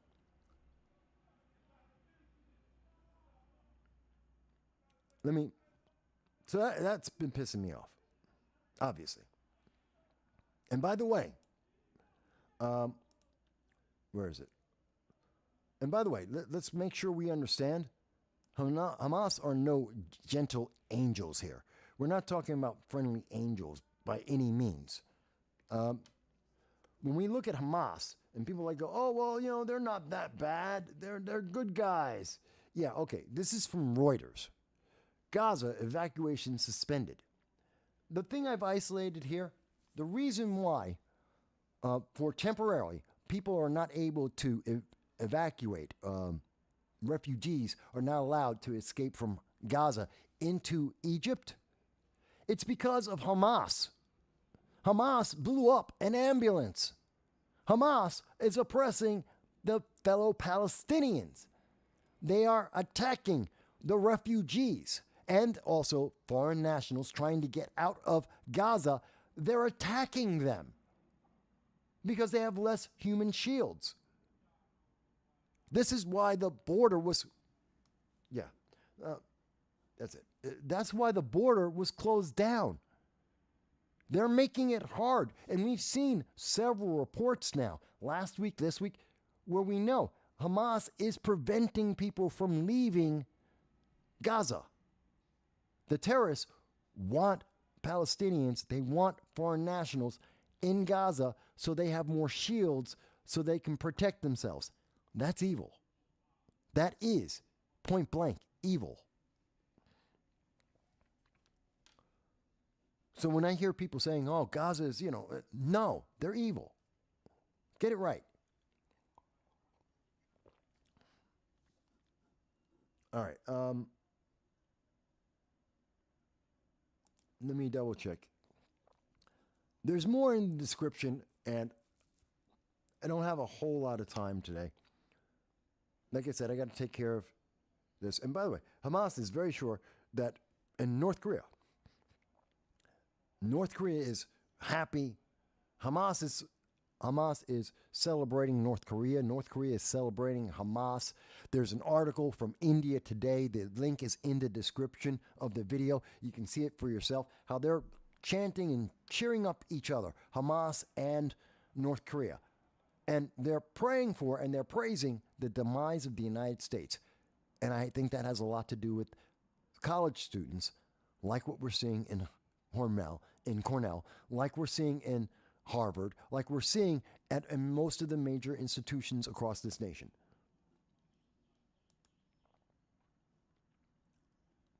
Let me see what else I wanted to talk about with today.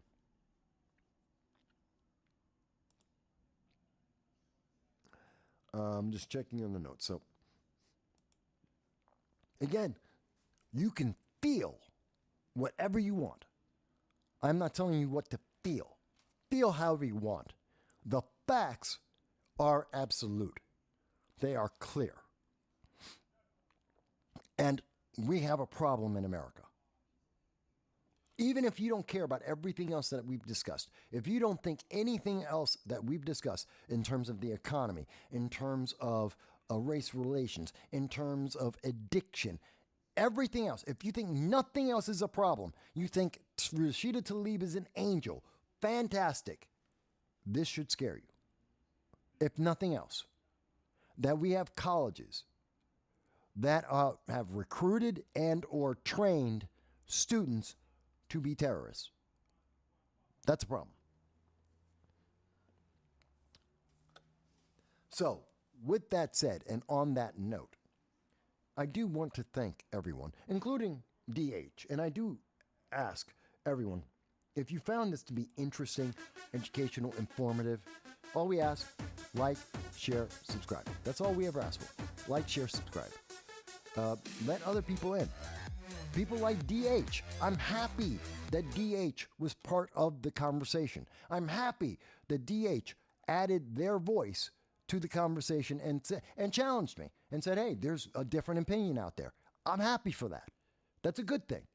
Doesn't matter if we agree or don't agree. That's not necessary. It doesn't matter about our feelings. It matters that we're having a conversation so people can make up their own minds, because you're an individual. You're not a category. You're not a checkbox. And you're not monolithic. I don't care what everyone else that has the same color of skin, the same sexuality, the same gender. I don't care what they think. I care about what you think. You're an individual. Doesn't matter. And that's why we have these conversations across the world with people everywhere. And so we hope that you will help to support us by like, share, subscribe. And if you can, I know the economy is bad, maybe you want to join our Patreon. It's $1.50 per month. And we do almost, you'll probably watch this streaming we do about 30 hours of content per month. Okay? 30 hours. That's a lot of content. And you'll probably, if you watch, think about it. You watch this program, that's more than watching a movie. It's going to cost you less, $1.50 a month. You watch us once a month, you'll be able to have more content than going to the movies, and it'll cost you, 1/10 what it would cost to go to the movies. You watch one show on Hulu or on Netflix or on Disney Plus, one in a month. We have more content today than all of these Ahsoka series put together. So I think it's a bargain. But maybe you just want to make a one-time donation, say, hey, I'm going to give you $5 or $500 or $5,000, whatever it is. It's up to you. Or it could be 5 cents. I don't care. You can do that through PayPal. Again, the link is down below me. But really, the only thing that we ask for is like, share, and subscribe. On Rumble, on YouTube, on Twitter. One or all of them, it doesn't matter. It costs you nothing and just helps us to reach more people, to get past the suppression that we have shown you is coming from YouTube, that is coming from Twitter. The comment from Dal is, if America was actually pursuing a resolution to the Iran-Israel-Hamas conflict, they'd be in the forefront of encouraging all regional players, the international community, in promoting the Abraham Accords. They would be promoting peace. And if people go back to the October 9th, our live stream on October 9th, you will see that in talking about this, one of the first things I said is the biggest, most important thing that the Biden-Harris administration can do is to go to Saudi Arabia and convince them to continue the process of peace, the peace talks that were ongoing and that were coming about that Iran didn't like, and that's why we had this attack. That's the most important thing he could do. It still remains to be the most important thing he can do. But what he is doing with Antony Blinken right now in trying to get a ceasefire that will help Hamas to continue to try and genocide Israel, that's not an answer. It's just not the answer. He needs to go and talk to Jordan, to talk to Egypt, to talk to Saudi Arabia, to Yemen, and to get them on board, Lebanon as well, to get them on board to resist the terrorism of Hamas and the progressive ideology. But with that said, we've covered a lot of ground. We've been on for about 3.5 hours here. I do have to take care of my puppy. I do need to get some rest. So I'm going to let everyone go. I know it's a little abrupt. I apologize for that, but I'm going to step off now. And, well, I look forward to seeing you all again next week. And to see us throughout the week as we do our short videos with the JRES break and I hope you check that out. I hope you'll see us on Thursday with lunch with the Sharp crew with Larry Sharp. I hope you'll check out the Liberty First Foundation, our Friday roundtable at 9 p.m. and join us there. I hope you'll comment on any and all the videos that we've done, because we always enjoy having your voice and having you as part of our audience.